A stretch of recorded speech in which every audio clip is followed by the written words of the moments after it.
Hello everyone, welcome to defence वाला। My name is Danish Zafar. आप मेरे साथ हैं विक्रांत बैच की इंग्लिश की पहली क्लास में।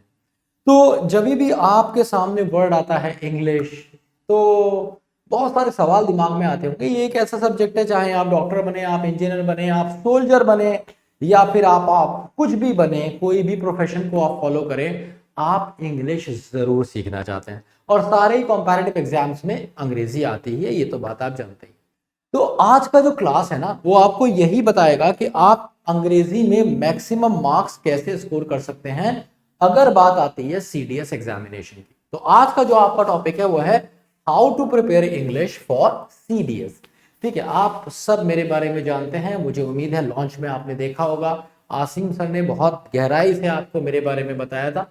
ठीक है, तो मेरा नाम दानिश जफर है, यहाँ पे सब आप मुझे प्यार से टाइगर सर कह सकते हैं। जो बच्चे मेरे हैं सीडीएस वाले, अगर यहाँ आए होंगे तो वो जानते हैं। और पिछले लगभग 10-12 साल से मैं कॉम्पैरेटिव एग्जाम्स के लिए पढ़ा रहा हूँ। कैट, एसएससी, टीचिंग, इसके अलावा एनडीए, सीडीएस, क्लैट, ये सारे एग्जाम्स मैंने खूब भर भर के सालों पढ़ाए हैं। ठीक है, और एमए किया है इंग्लिश में, मैंने एमफिल किया है, and I have done PhD as well in English. I am also certified from Arizona State University US, आपको पढ़ाने के लिए। ठीक है, तो अब मैं ये विक्रांत बैच को कैसे लेके चलने वाला हूँ, इसके बारे में भी आज मैं आपसे बात करने वाला हूँ। तो देखिए, जो विक्रांत बैच है वो बहुत ही इंटरेस्टिंग और मजेदार बैच होने वाला है। आज का जो टॉपिक है वो तो आपको पता है कि भाई सीडीएस के बारे में रहेगा, लेकिन एक और इंटरेस्टिंग चीज मैं आपको आज बताता हूँ। देखिए, आज की क्लास में ना आप जानेंगे फुल सिलेबस, कि भाई इंग्लिश का सिलेबस क्या क्या है। ये चीज सीडीएस के बारे में तो जानेंगे, इसके अलावा आप इंग्लिश के बारे में क्या जानेंगे, आप जानेंगे कि इंग्लिश का पूरा सिलेबस क्या है। सबसे पहली चीज आप ये जान जाएंगे। इसके बाद आप ये जानेंगे कि हाउ टू प्रिपेयर। ठीक है, ये भी जानेंगे। इसी के साथ साथ मैं आपको एक शेड्यूल दूंगा, आप जानते हैं, शेड्यूल दूंगा आपको बना के, जो आपको फॉलो करना है हर दिन का। क्योंकि बच्चे पढ़े परेशान रहते हैं, बच्चे कहते हैं कि सर मुझे ये समझ में नहीं आता कि मैं किस किस सब्जेक्ट की कैसे कैसे तैयारी करूं, सर अंग्रेजी कितनी देर पढूं। तो मैं आपको ये बताऊंगा कि हर दिन तुम्हें अंग्रेजी कितनी देर पढ़नी है। और ये मेरा आपसे वादा है कि अगर आपने इतनी देर पढ़ लिया जितनी देर मैं बताऊंगा आपको, तो कामयाबी चूमेगी आपके। अरे कदम आगे बढ़ते हैं। इसके बाद आज मैं आपको प्रीवियस ईयर क्वेश्चंस भी दिखाऊंगा। अब तुम सोचोगे सर प्रीवियस ईयर क्वेश्चन क्यों दिखा रहे हो भैया, ये आए ना होते हैं। ये आपको बताते हैं कि देख ऐसा क्वेश्चन आता है इतना आसान, तू तभी भी नहीं कर पाएगा, है ना। ये बात आपको पता चलती है प्रीवियस ईयर क्वेश्चन से। ये क्वेश्चन आसान होते हैं पर आप उसे कर क्यों नहीं पाते, क्योंकि आपकी अप्रोप्रिएट प्रैक्टिस नहीं होती। ठीक है, तो आज की क्लास में हम ये सब कवर करने वाले हैं। तो एक बार फटाक से देखते हैं कि भाई सीडीएस क्या होता है, तो है ना। तो सीडीएस के बारे में ऑल इंफॉर्मेशन आप यहां मेरे साथ जानने वाले हैं। तो here we have combined defence service, ये तो आपको पता ही है सीडीएस। ठीक है, तो ये एक ऐसा एग्जाम होता है जो साल में 2 बार होता है। तो एक नहीं 2 मौके देता है आपको यूपीएससी, क्योंकि यूपीएससी इसको कंडक्ट कराता है। आप साल में 2 बार इस एग्जाम को दे सकते हैं। और डिफरेंट पैरामीटर्स पे आपका इसमें एलिजिबिलिटी क्राइटेरिया होता है। इसके लिए एक वीडियो ऑलरेडी फिजिक्स वाला, डिफेंस वाला पे आपके पास पड़ी है बहुत डिटेल में, है ना। तो मैं बहुत ज्यादा बात नहीं करूंगा, 2 मिनट इस पे बात करूंगा, फिर हम आगे बढ़ेंगे, क्योंकि इंग्लिश में बात करने के लिए काफी है हमारे पास। ठीक है, तो नेशनैलिटी भी एक क्राइटेरिया होती है, एजुकेशनल क्वालिफिकेशन भी होना चाहिए, एक एज भी रहता है, फिर आप सिंगल होना चाहिए, है ना। ऐसी बहुत सारी चीजें हैं। फिजिकल कंडीशंस भी हैं कि भाई फिजिकल कोई प्रॉब्लम नहीं होनी चाहिए आपको। ये सब बहुत डिटेल में इस पे वीडियो डिफेंस वाला पे पड़े हुए। ठीक है, खैर candidate appearing for the CDS exam must have completed their graduation. या तो आपने अपनी ग्रेजुएशन कंप्लीट कर ली है, या फिर आप लास्ट ईयर में हैं और बस आपका एग्जाम होने ही वाला है, डिग्री का वेट कर रहे हैं।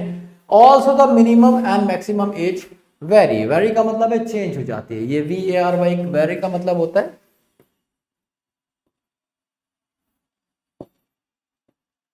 चेंज। तो अलग अलग एकेडमिक्स के अकॉर्डिंग ये चेंज हो जाती है। Candidate must practice CDS practice year papers to improve their scores. तो ये बात तो तय है, मैं आपको बताऊंगा सारी चीजें, जिसमें से एक प्रैक्टिस पेपर्स भी हैं प्रीवियस ईयर के, जिन पे आपको काम करना।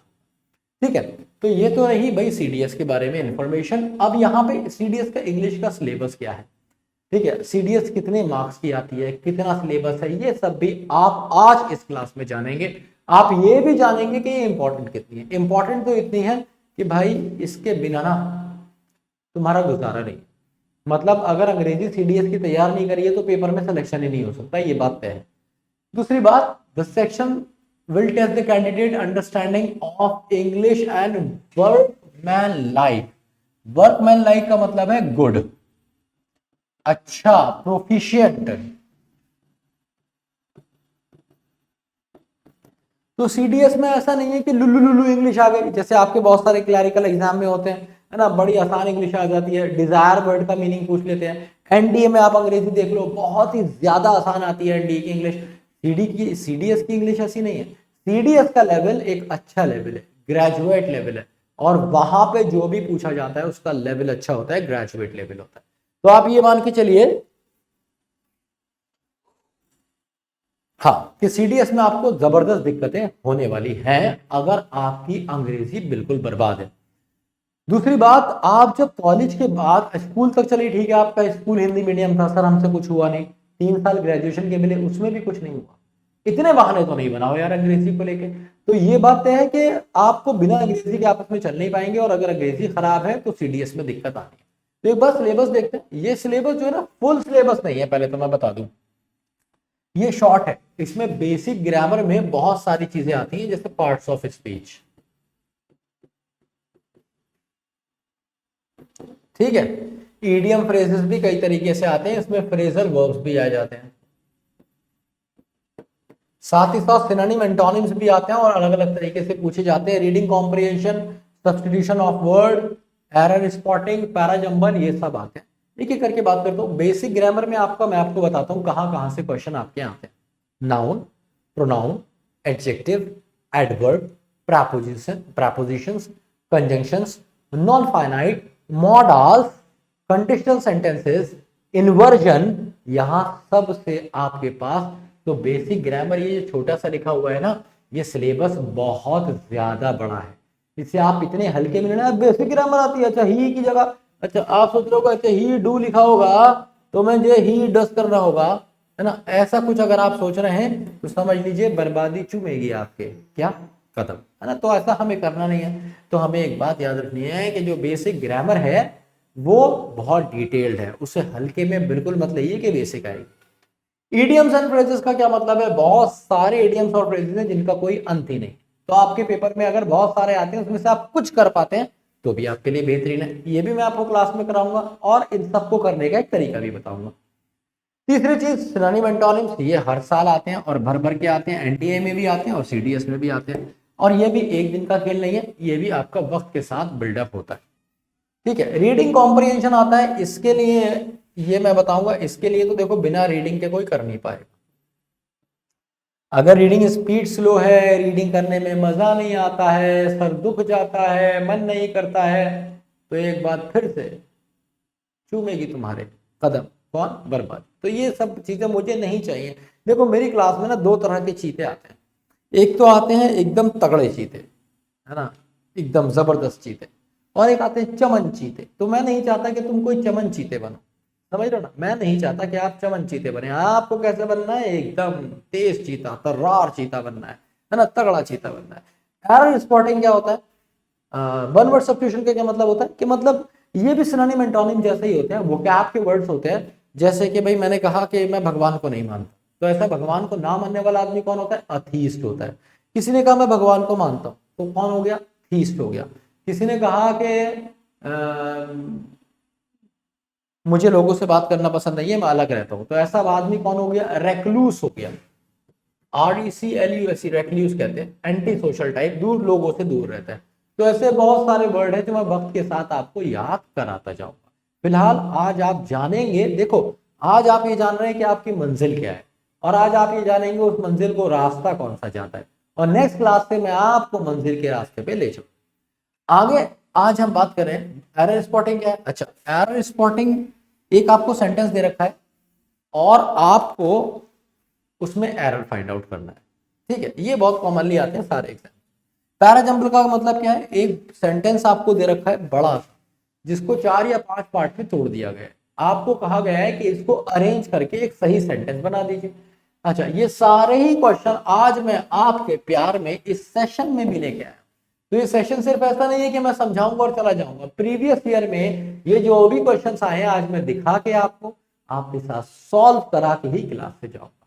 ठीक है, तो आज की क्लास बढ़िया होने वाली है। ये था सीडीएस का सिलेबस इंग्लिश का, है ना। तो इसको कंप्लीट मत समझिए, मैं बता रहा हूँ इस सिलेबस के अंदर भी बहुत कुछ है। जैसे एक और इंपॉर्टेंट चीज हमने इसमें नहीं लिखी है, identification of part of speech. I repeat, ये मैं पढ़ाऊंगा आपको।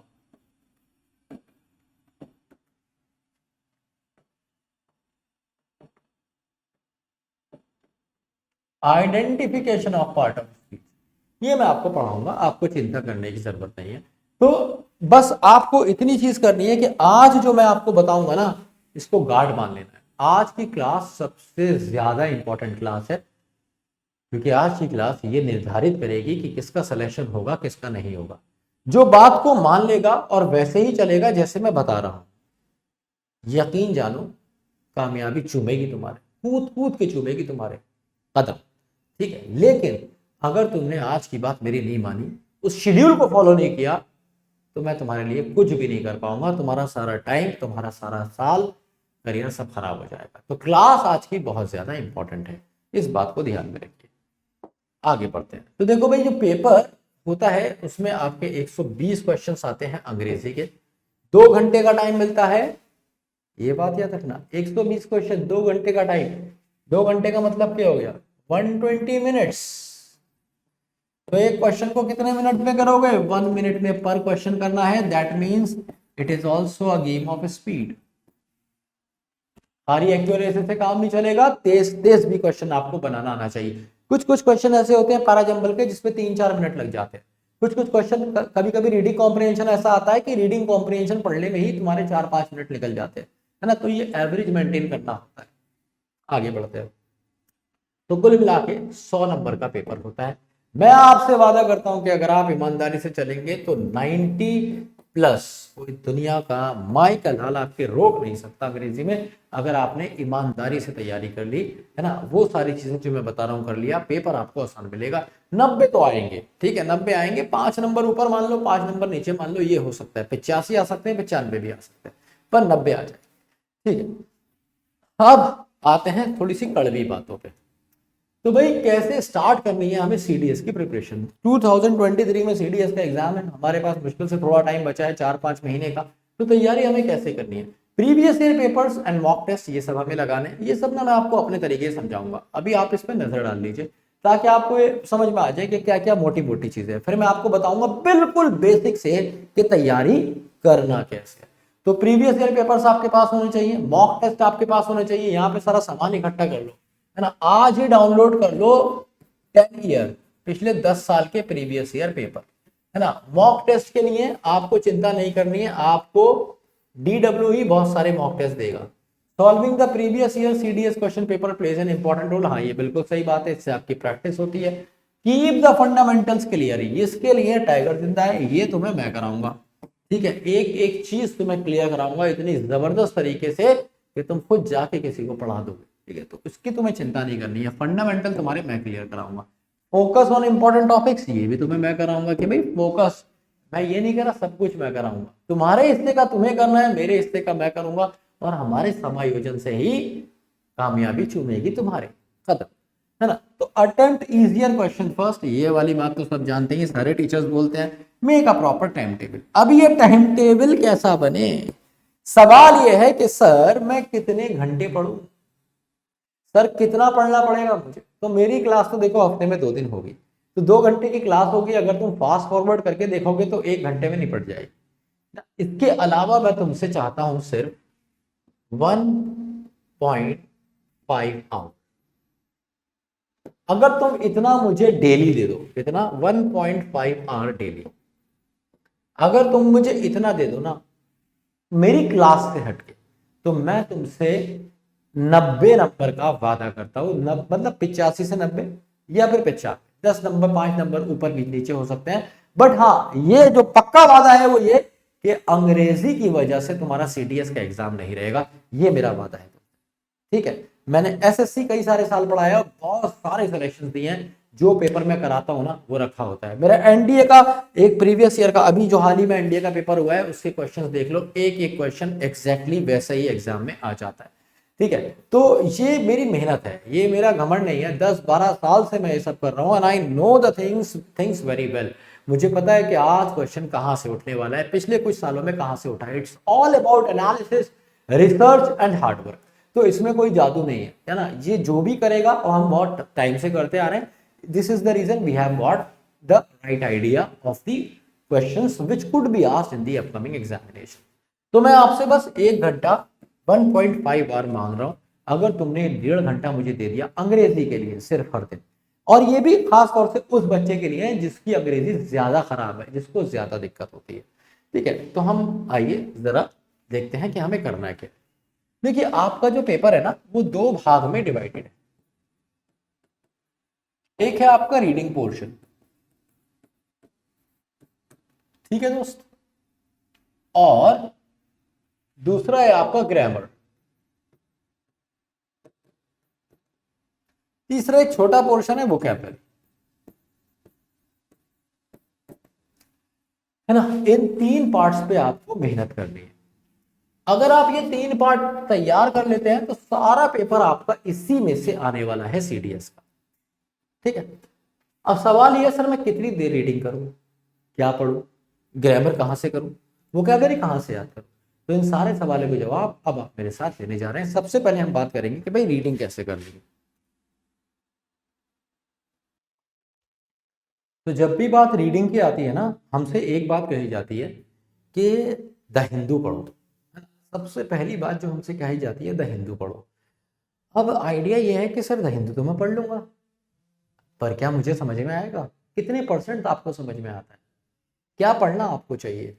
पढ़ने का तो इसको बहुत ज्यादा है, तो मैं क्या पढ़ूं। तो देखिए, सबसे पहली चीज मैं जो बात करने वाला हूं, सबसे पहली चीज मैं रीडिंग पे बात, ये बहुत इंपॉर्टेंट है और ये आपको सबसे ज्यादा नंबर स्कोर करा सकती है, क्योंकि रीडिंग से आपकी 3 चीजें बढ़िया होती हैं। सबसे पहले तो आपकी रीडिंग कॉम्प्रिहेंशन, ये रीडिंग कॉम्प्रिहेंशन आपके एकदम बेहतरीन हो जाएंगे और ये आपको एग्जाम में भर भर के नंबर दिलाएंगे। ठीक है, दूसरा आपकी वोकैबुलरी। जब आप रीडिंग करेंगे तो डेफिनेटली ऐसा तो नहीं है कि उसमें वर्ड ही नहीं मिलेंगे आपको, आपको हर दिन वोकैबुलरी के वर्ड्स मिलेंगे। कुछ वर्ड्स बार बार रिपीट होंगे और वो आपको याद हो जाएंगे, उन्हीं में से बहुत सारे वर्ड आपके एग्जाम में आपको मिल जाएंगे, और इस तरीके से आपकी वोकैब भी अच्छी हो जाएगी अगर आप रीडिंग रेगुलर करते हैं। तीसरी और सबसे इंपॉर्टेंट चीज यह है PQRS, है ना, जिसको अभी मैंने आपको बताया था पीछे स्लाइड्स में, पैराजंबल्स। तो बच्चा मेरे ये आपके भर भर के आते हैं आपके इस वाले एग्जाम में, जो आपका सीडीएस का एग्जाम है, और बहुत आसान होते हैं, आप इसमें फुल मार्क्स स्कोर कर सकते हैं, लेकिन तब जब आपकी रीडिंग अच्छी हो। तो अब सवाल ये है सर, सबसे पहली चीज है ना कि मैं क्या पढूं, व्हाट टू रीड, मुझे पढ़ना क्या है, व्हाट टू रीड। तो इसमें 2 चीजों का आपको ध्यान रखना है, इतना सब कुछ है ना पढ़ने के लिए। अच्छा, कुछ लोगों को लगता है कि सर मैं अपनी कोर्स की किताब पढ़ लूँ उससे मेरा हो जाएगा, सर मैं हिस्ट्री की रीडिंग लगा लूँ उससे हो जाएगा, मैं अपनी मतलब फिजिक्स की रीडिंग लगा लूँ तो उससे हो जाएगा। भाई साहब बिल्कुल नहीं होगा। ठीक है, आपको पढ़ना पड़ेगा। सबसे पहली चीज आप देखिए अपना एरिया ऑफ इंटरेस्ट। अब फिर सवाल आया होगा दिमाग में, भाई ये सर एरिया ऑफ इंटरेस्ट क्या है। भाई एरिया ऑफ इंटरेस्ट का मतलब है, जैसे किसी को फिक्शन पढ़ना पसंद है, कहानियां पढ़ना पसंद है ना, किसी को स्टोरीज पढ़ना पसंद है, किसी को थ्रिलर पढ़ना पसंद है, किसी को कॉमेडी पढ़ना पसंद है, किसी को स्पोर्ट्स पढ़ना पसंद है, किसी को फिलोसफिकल किताबें पढ़ना पसंद है। तो ये सारे तुम्हारे एरिया ऑफ इंटरेस्ट है, इसमें से तुम्हें अपना एरिया ऑफ इंटरेस्ट पिक करना है। जैसे कि मान लो मुझे बहुत ज्यादा पसंद है फिलोसफी, तो मुझे फिलोसफिकल चीजों में बहुत ज्यादा मजा आता है। पर इसके साथ मुझे एक चीज और पढ़ना पड़ती है, क्योंकि मैं इंग्लिश का टीचर भी हूँ ना, तो फिलोसफी से रिलेटेड तो मैं चीजें पढ़ता ही हूँ, साथ ही साथ मैं इससे अलग भी एक चीज पढ़ता हूँ जो मुझे पढ़ना पड़ेगा और आपको भी पढ़ना पड़ेगा। वहां से आपको रीडिंग करना पड़ेगी, जिसे हम कहते हैं करंट अफेयर्स। ठीक है, तो ये दो चीजें मैं पढ़ता हूं, और आपका जो एरिया ऑफ इंटरेस्ट है आप उनमें से एक चीज पिक करेंगे और दूसरा आपका भी करंट अफेयर्स ही रहेगा जो आप किसी न्यूज़पेपर से कंप्लीट करेंगे। ठीक है, तो ये तो हो गया आपका जवाब किस चीज का, कि व्हाट टू रीड, आपको पढ़ना क्या है। तो याद रखिए क्या पढ़ना है, एक तो आपको अपने एरिया ऑफ इंटरेस्ट से कुछ पढ़ना है, साथ ही साथ करंट अफेयर्स पढ़ने हैं। ठीक है, तो सर ये तो मुझे समझ में भी नहीं आता, मैं क्या करूं। तो देखिए हर जगह आपको कहीं ना कहीं कुछ ऐसा मिल जाएगा जो आपको कम से कम 70% समझ में आएगा। जैसे कोई बच्चा कहता है सर मैंने नॉवेल खरीदी मुझे समझ में नहीं आई, सर मैंने मैगजीन खरीदी समझ में नहीं आई, सर मैंने न्यूज़पेपर खरीदा समझ में नहीं आया, थोड़ा समझ में आया। तो आप याद रखिए आप वो पढ़ेंगे, है ना। तीसरी चीज में आप याद रखेंगे आप वो पढ़ेंगे जो आपको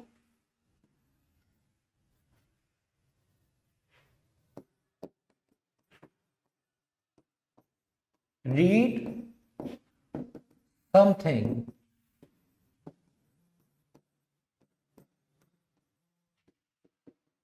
that you understand at least 70%, है ना। तो आपको ऐसा कुछ पढ़ना है जो आपको मिनिमम कम से कम 70% समझ में आए। कहने का मतलब है कि अगर आप द हिंदू का एडिटोरियल पढ़ रहे हैं, द हिंदू न्यूज़पेपर का अगर आप एडिटोरियल पढ़ रहे हैं और वो आपको 70% समझ में आ रहा है, तो वो आपके लिए बेस्ट है। हर दिन वही पढ़ते रहिए, है ना, हर दिन आप वही पढ़ते रहिए।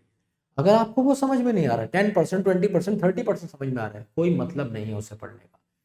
तो मैं संस्कृत की सारी किताबें पढ़ रहा हूँ, पट्टी पठन पठंती के अलावा मुझे कुछ आता नहीं है, तो मैं क्या कर पाऊंगा।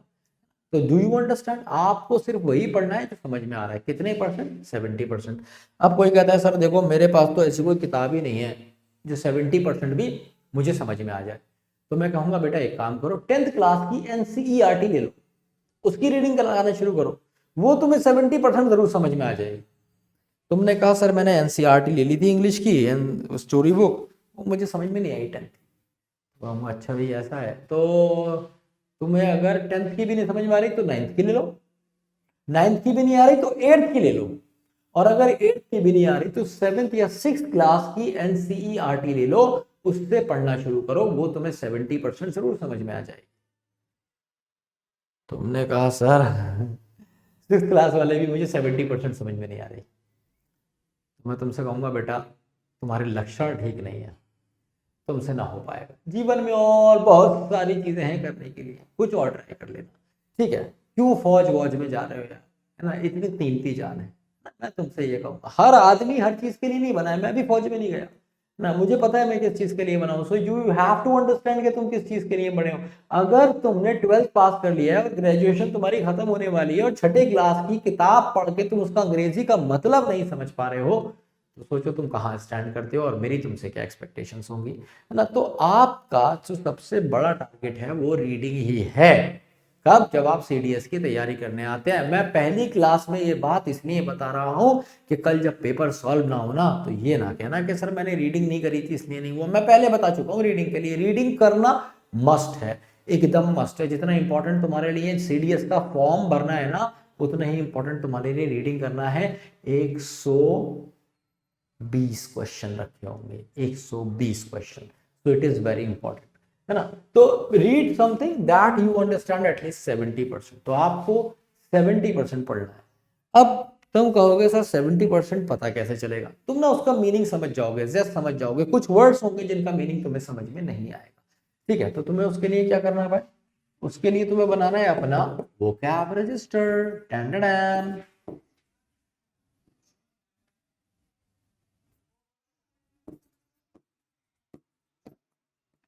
तुम कहोगे ये क्या चीज है, भाई यही है तुम्हारी जीवन, तुम्हारे जीवन का, तुम्हारी अंग्रेजी के जीवन का चिट्ठा, ये तुम्हारे पास जरूर होना चाहिए। अगर तुम्हारे पास वोकैब रजिस्टर नहीं है तो कभी वोकैब भी अच्छी नहीं होगी। तो वोकैब रजिस्टर हम कैसे बनाते हैं, ठीक है, मैं अब रीडिंग करने का तरीका बताऊंगा तो उसमें हम वोकैब रजिस्टर की भी बात करेंगे। तो यहाँ पे क्या क्या चीजें आ गई, व्हाट टू रीड आ गया, तो तुम्हें पता चल गया ऐसा पढ़ना है जो तुम्हारे एरिया ऑफ इंटरेस्ट का हो, साथ में करंट अफेयर्स लगाना है।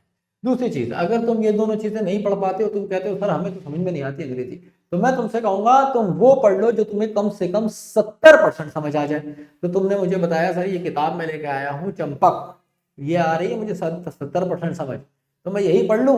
मैं कहूंगा भाई तू शुरू इसी से कर ले, और क्या कर सकते हैं। ये तो नहीं कहूंगा नहीं नहीं ये मत पढ़, क्या करें, तुम्हें समझ में ही वो आ रही है तो क्या कर सकते हैं, है ना। तो ज्यादा it's like you go to gym, आप जिम गए और जिम जाके आपके आपके ट्रेनर ने आपसे कहा चलो ठीक है भाई फ्लैट बेंच लगाओ, तुमने तुम्हारे लिए 5-5 की प्लेट्स डाल दी उसने, 5-5 किलो की, तुमने कहा सर नहीं उठेंगी, कम कर दो, 2.5 डाल दी उसने, तुमसे 2.5 भी नहीं उठ रही, उसने कहा ले भाई खाली रॉड रख ले, खाली रॉड से लगा ले, ठीक है, तुमसे खाली रॉड नहीं उठ रही, खाली रॉड तुम्हें लग रहा है सीने पे फेंक लोगे, है ना। तो फिर क्या हुआ कि तो उसने तुम्हें छोटी रॉड दे दी लाके, वो जो कर्लिंग वाली रॉड होती है ना जिससे बाइसेप्स लगाते हैं, उससे उसमें तुम्हारा चेस्ट लगवा दी, भाई यही उठा ले, तुमने कहा ये नहीं उठ रही बहुत भारी है ये तो वो तुमसे क्या कहेगा, बेटा नहीं हो पाएगा, तो उससे पहले जाके घर कुछ खा ले। यही बात मैं तुमसे कहने की कोशिश कर रहा हूँ कि पहले घर पे बैठ के सेल्फ स्टडी कर लेना, उसके बाद किसी एग्जाम के लिए आना।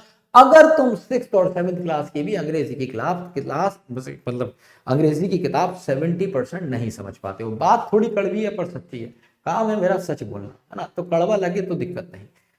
तो ये हो गया भाई व्हाट टू रीड, तो ऐसा पढ़ना है जो 70% समझ में आए। दूसरी चीज क्या करना है, वोकैब रजिस्टर अपना तन तनाता हुआ मेंटेन करना है। कैसा?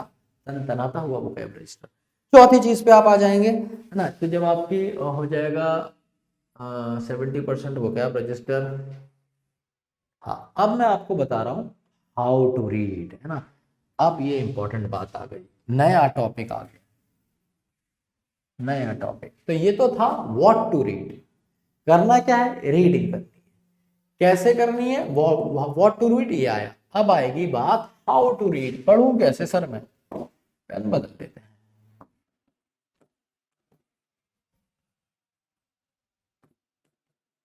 हाउ टू रीड, पढ़ना कैसे, तो भाई आपने एक किताब उठाई अपनी जिसमें आपका एरिया ऑफ इंटरेस्ट कितना था, जिसमें आपका एरिया ऑफ इंटरेस्ट बहुत तगड़ा था, आपने उठाई, आपने पढ़ना शुरू करा, आपको 70% समझ में भी आ गई, तो आपको उसे कितनी देर पढ़ना है।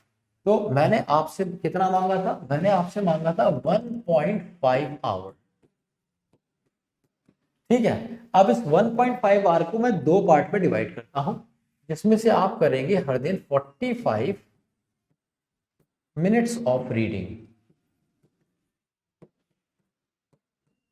45 मिनट आप रीडिंग करें, और बाकी के 45 मिनट में क्या करेंगे इसके बारे में हम अभी बात करेंगे। तो सबसे पहले हम करेंगे 45 मिनट्स ऑफ रीडिंग। तो 45 मिनट्स ऑफ रीडिंग जब आप करने जाएंगे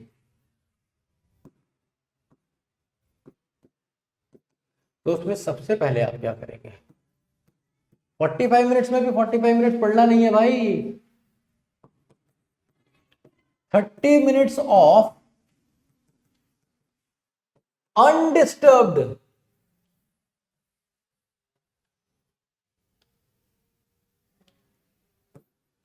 35 मिनट्स ऑफ अनडिस्टर्ब्ड रीडिंग।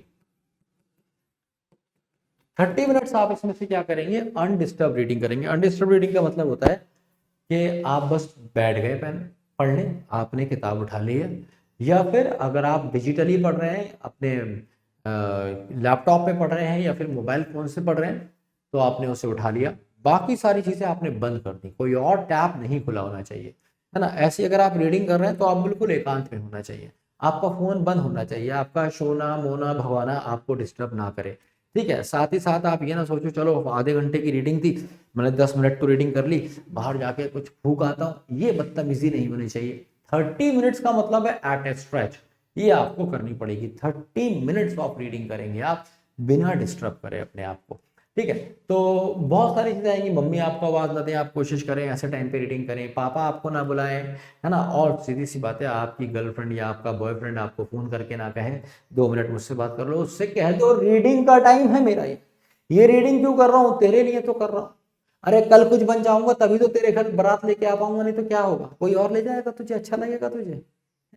तो इसलिए आपको सबसे पहले क्या करना है, 30 मिनट्स ऑफ अनडिस्टर्ब रीडिंग करनी है सारी चीजों को छोड़कर। तो 30 मिनट तो आप अनडिस्टर्ब रीडिंग करेंगे। आप जब आप रीड करेंगे तो डेफिनेटली आपके सामने ऐसे वर्ड्स आएंगे जिनका मीनिंग आपको नहीं पता, डेफिनेटली। तो मान लीजिए कि आपने 30 मिनट रीडिंग करी, 30 मिनट आपने रीडिंग करी और 30 मिनट में आपके पास आए मान लीजिए 15 वर्ड्स ऑफ वोकैब।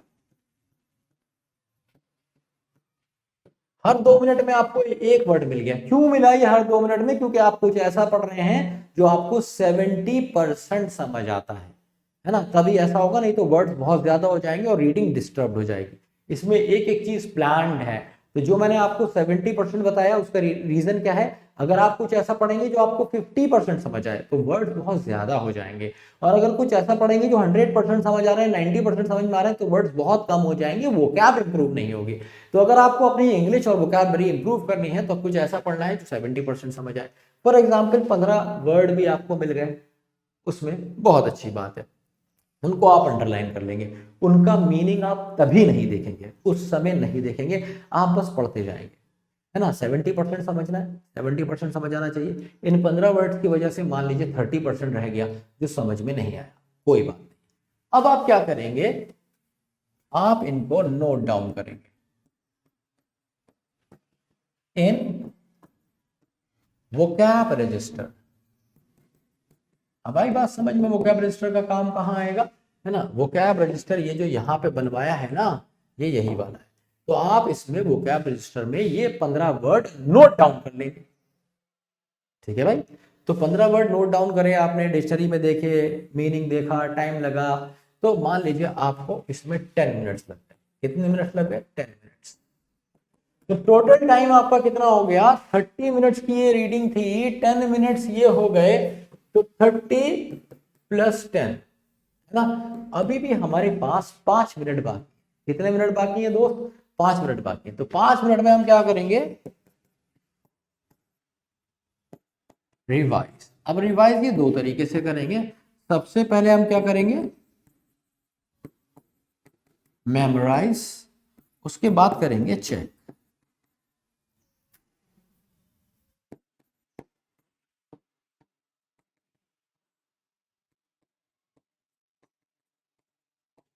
ठीक है, फॉर एग्जाम्पल मैंने एक रीडिंग कॉम्प्रिहेंशन पढ़ा, 30 मिनट्स मुझे लगे, और 30 मिनट्स में मैंने एक मान लो कुछ पढ़ा, जैसे मान लो मैंने पढ़ा 30 मिनट्स में ब्लू व्हेल के बारे में।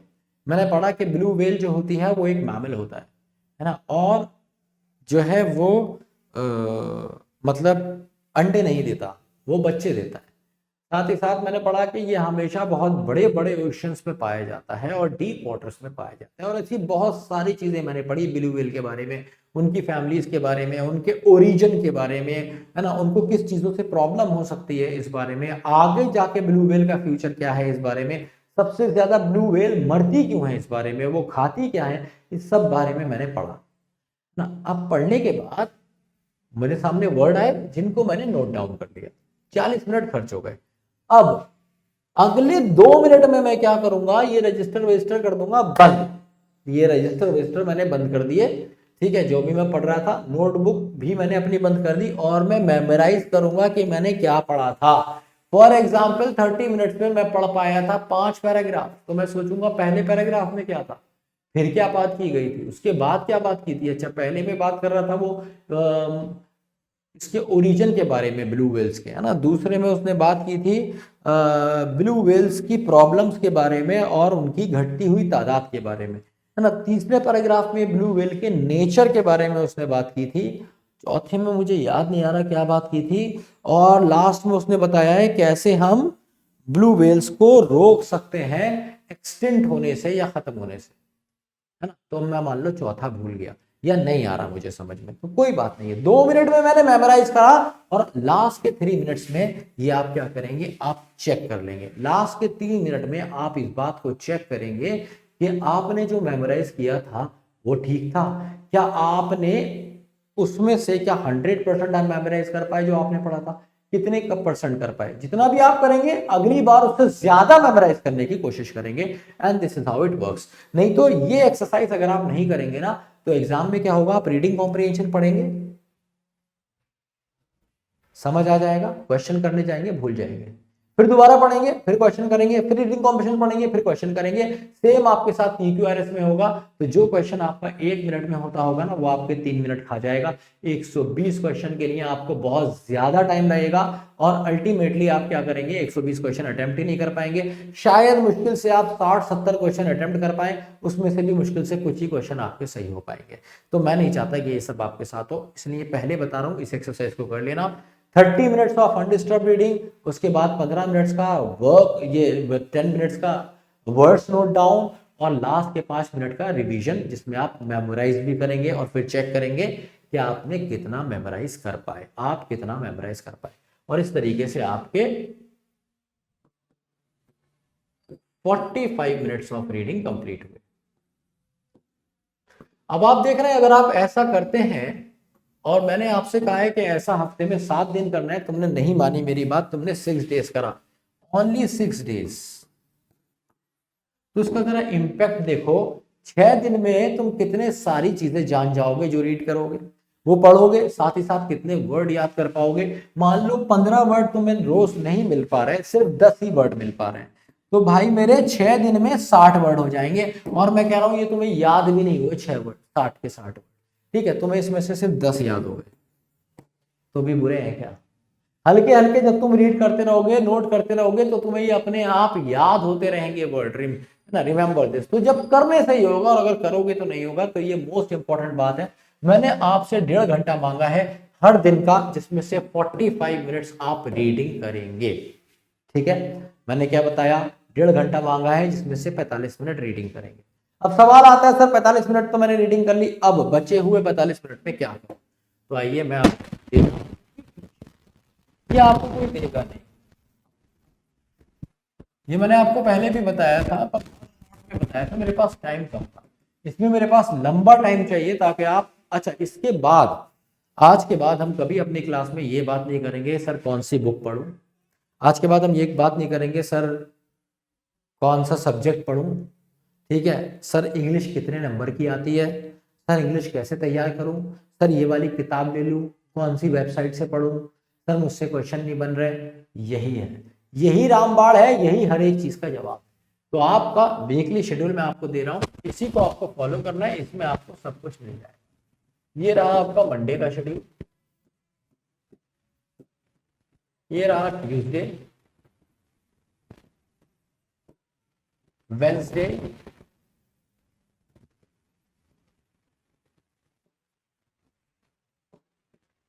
Thursday, Friday, Saturday, Sunday. 7 के 7 दिन का मैं आपको शेड्यूल दे रहा हूँ। तुम कहोगे सर 7 दिन पढ़ाओगे, संडे की छुट्टी दे दो। भाई फौजी बनने आए हो तुम, फौजी रॉक स्टार बनने नहीं आए हो ना, फौजी बनने आए हो। तो फौजी एक ऐसा रॉक स्टार होता है, इसकी छुट्टी नहीं होती, जिसे हमेशा रॉक करना होता है ना। He should always be alert and ready. तो मंडे से हम स्टार्ट करते हैं। तो मंडे को आप क्या करने वाले हैं, ठीक है दोस्त, रीडिंग से हट के, रीडिंग तो आपने 45 मिनट्स कर ली, अब ये रीडिंग से हट के, रीडिंग से हट के आप क्या लगाएंगे, आप लगाएंगे मंडे को फ्री रीडिंग कॉम्प्रिहेंशन, ठीक है।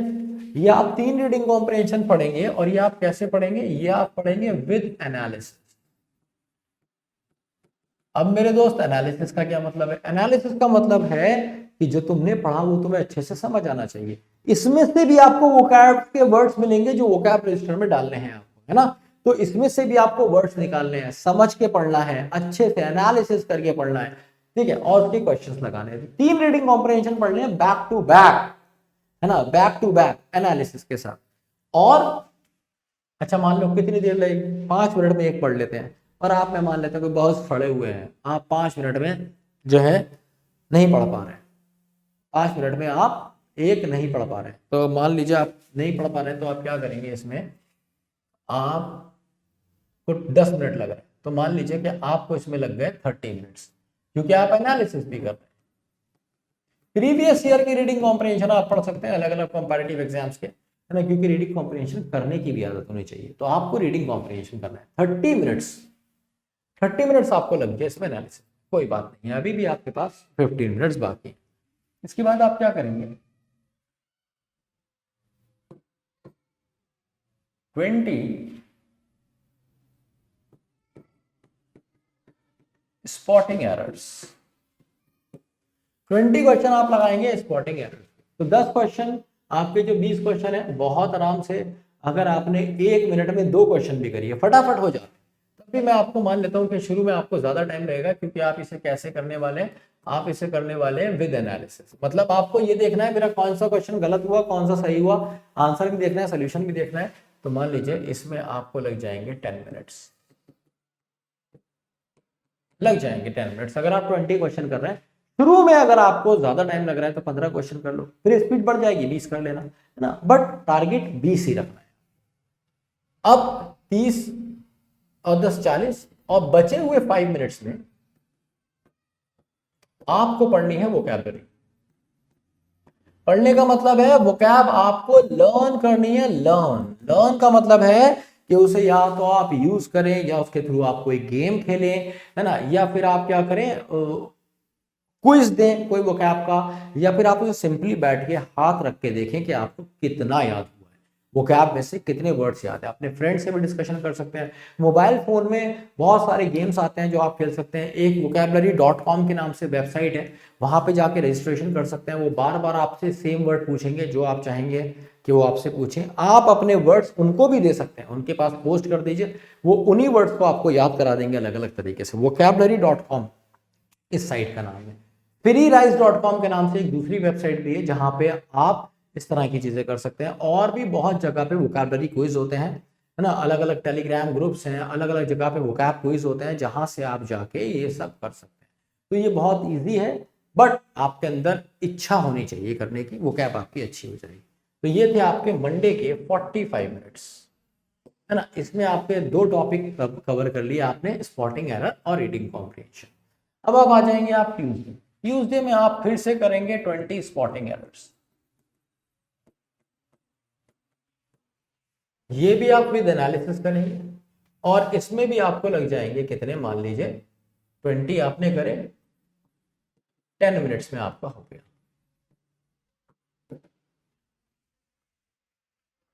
अब आप करेंगे 15 PQRS, है ना। PQRS ये भी एनालिसिस के साथ करेंगे, और इसमें मान लीजिए कि एक एक क्वेश्चन में 2 मिनट लग रहे हैं आपको, एनालिसिस भी है, गलत भी हो रहे हैं, जल्दी भी हो जाते हैं, तो 30 मिनट्स आपका ये हो गए। और फिर लास्ट में 5 मिनट की वोकैब आपको हर दिन करनी। ये वोकैब के 5 मिनट मैंने फिक्स करे हैं, जो आपको हर दिन अपना वोकैब रजिस्टर झांकना ही है, हर हाल में देखना है, क्योंकि वोकैब बहुत इंपॉर्टेंट है। ठीक है, तो 5 मिनट का आपका वोकैब हो गया, ठीक है बेटा। और 30 और 10 40 मिनट एक बार फिर से वैसे ही तैयार हो गया आपका ट्यूसडे। अभी एंड में एक जादू दिखाऊंगा मैं तुम्हें, ठीक है। इसके बाद आप वेंसडे आएंगे। वेंसडे को आप लगाएंगे,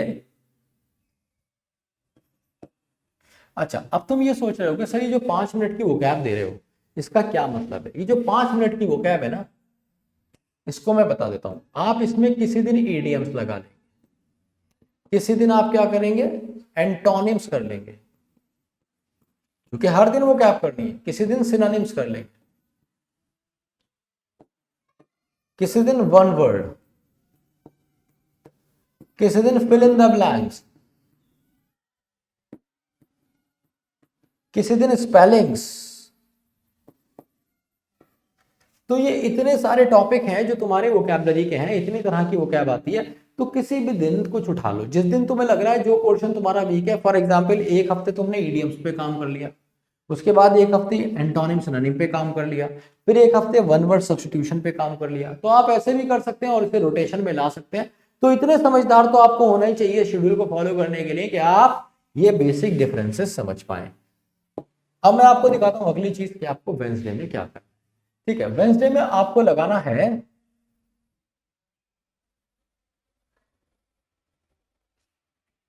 वो वाली स्लाइड कहां गई,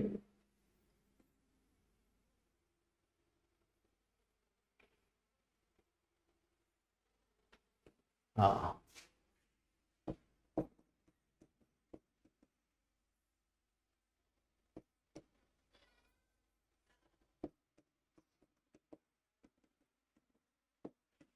फिल इन द ब्लैंक्स।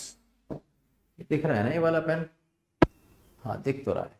तो फिल इन द ब्लैंक्स आपको करना है। फिल इन द ब्लैंक्स जो फिलर्स वाले आते हैं, कभी ग्रामर पढ़नी होती है, कभी वोकैबुलरी पढ़नी होती है। तो जब आप फिल इन द ब्लैंक्स करेंगे, और ये भी आपको कैसे करना है, विद एनालिसिस। तो आप इसके लगाएंगे कितने क्वेश्चंस, 20 क्वेश्चंस लगा लेंगे। 20 क्वेश्चंस अगर आप इसके लगाते हैं तो मान लीजिए 1 मिनट भी एक क्वेश्चन में लगेगा, तो आपको 20 मिनट्स लग जाएंगे, क्योंकि आप एनालिसिस के साथ कर रहे हैं। अगर जितने क्वेश्चन करेंगे बिना एनालिसिस के हम कोई क्वेश्चन नहीं करेंगे। ठीक है, उसके बाद हम फिर से यहां पे करेंगे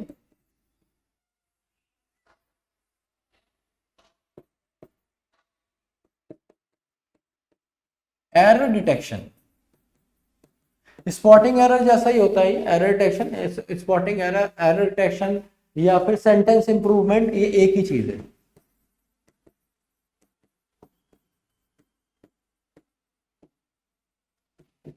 ठीक है, इसमें एक चीज मैं और ऐड कर रहा हूं, इसके questions, identification of part of speech, क्योंकि ये आपके एग्जाम में आते हैं। मतलब एक सेंटेंस दिया गया होता है, उसमें आपसे पूछा गया है कि नाउन कौन सा है। एक सेंटेंस दिया गया है, उसमें आपसे पूछा गया है इसमें से प्रोनाउन कौन सा है। एक सेंटेंस दिया गया है, उसमें आपको एक वर्ड दिया गया है कि ये वर्ड है क्रेडुलस, तो बताओ ये नाउन होगा, प्रोनाउन होगा, एडवर्ब होगा या एडजेक्टिव होगा। ठीक है, तो ऐसे क्वेश्चन भी आपके एग्जाम में सीडीएस में पिछले कुछ सालों में लगातार देखे गए हैं। तो उसे हम कहते हैं identification of part of speech, part of speech को पहचानना। तो आप एरर डिटेक्शन के क्वेश्चन, सेंटेंस इंप्रूवमेंट के क्वेश्चन या फिर identification of part of speech के क्वेश्चन लगाएंगे। कितने, 15 क्वेश्चंस। तो इसमें टाइम लगता है, तो आपको 10 मिनट्स लग ही जाएंगे। ठीक है, और 10-15 मिनट्स लग जाएंगे, ये भी आप विद एनालिसिस के साथ करेंगे, और लास्ट के 5 मिनट में फिर से वोकैबुलरी। तो आपको वेडनेसडे में भी क्या करना है, दो चीजें, एक तो फिल इन द ब्लैंक्स और एक एरर डिटेक्शन या सेंटेंस इंप्रूवमेंट या identification of part of speech, कुछ भी आप इसमें से उठा लीजिएगा, है ना। और ये आपके साथ में 5 मिनट वो वोकैब वाले, मान लीजिए आज आपने फिल इन द ब्लैंक्स यहां कर रहे हैं, तो आपने यहाँ पे वन वर्ड सब्स्टिट्यूशन उठा लिए, तो कुछ वन वर्ड सब्स्टिट्यूशन 5 मिनट के लिए उठाए, तो ये हो गया आपका वेडनेसडे तक का शेड्यूल। अब आप एक बात गौर करेंगे, ये जो आपका सिलेबस मैंने आपको दिखाया था ना, ये सिलेबस आपका 100% कवर हो गया शेड्यूल में। बेसिक ग्रामर में आपके इडियम, ये बेसिक ग्रामर में आपका spotting error, identification of part of speech, है ना, स्पॉटिंग एरर, एरर डिटेक्शन, ये सारे के सारे बेसिक ग्रामर में आ गए, कवर होकर देंगे ये आपके, है ना। हर दिन आप बेसिक ग्रामर कर रहे हैं, जो एक बड़ा पोर्शन है आपका। इडियम्स एंड फ्रेजेस मैंने आपको बताया, आपके साथ साथ चलते रहेंगे। सिनोनिम एंटोनिम भी कवर हो रहा है। रीडिंग कॉम्प्रिहेंशन आपने मंडे लगा चुके हैं, ठीक है। वन वर्ड सब्स्टिट्यूशन भी आपका साथ साथ चल रहा है। एरर स्पॉटिंग हमने पहले देख लिया, और पैरा जंबल भी हमारे शेड्यूल में है। तो कुल मिला के ये पूरा पोर्शन आपके इस 3 दिन के शेड्यूल में आ गया है। ठीक है, पीक्यूआरएस भी आ गए, स्पॉटिंग एरर भी आ गए, रीडिंग कॉम्प्रिहेंशन भी, सब कुछ। अब सवाल ये है, सर बाकी दिन क्या करूं? तो भैया बहुत आसान है, काम कम थोड़ी है किसी के पास। आइए मैं आपको बताता हूं बाकी दिन क्या करना है। तो थर्सडे को आपको करना है रिपीट मंडे, है ना। तो जो आपने मंडे को करा था एग्जैक्टली वही आपको कब करना है, जो आपने मंडे को करा था वही आपको थर्सडे में भी करना है। जो आपने फ्राइडे में करा था वही आपको क्या करना है, जो आपने ट्यूसडे में करा था वही आपको फ्राइडे में करना है। तो मंडे जो किया था वही आप थर्सडे करेंगे, जो आपने ट्यूसडे किया था, मतलब ये दोनों पोर्शन ये आप फ्राइडे कर लेंगे। ठीक है, और जो आपने वेडनेसडे किया था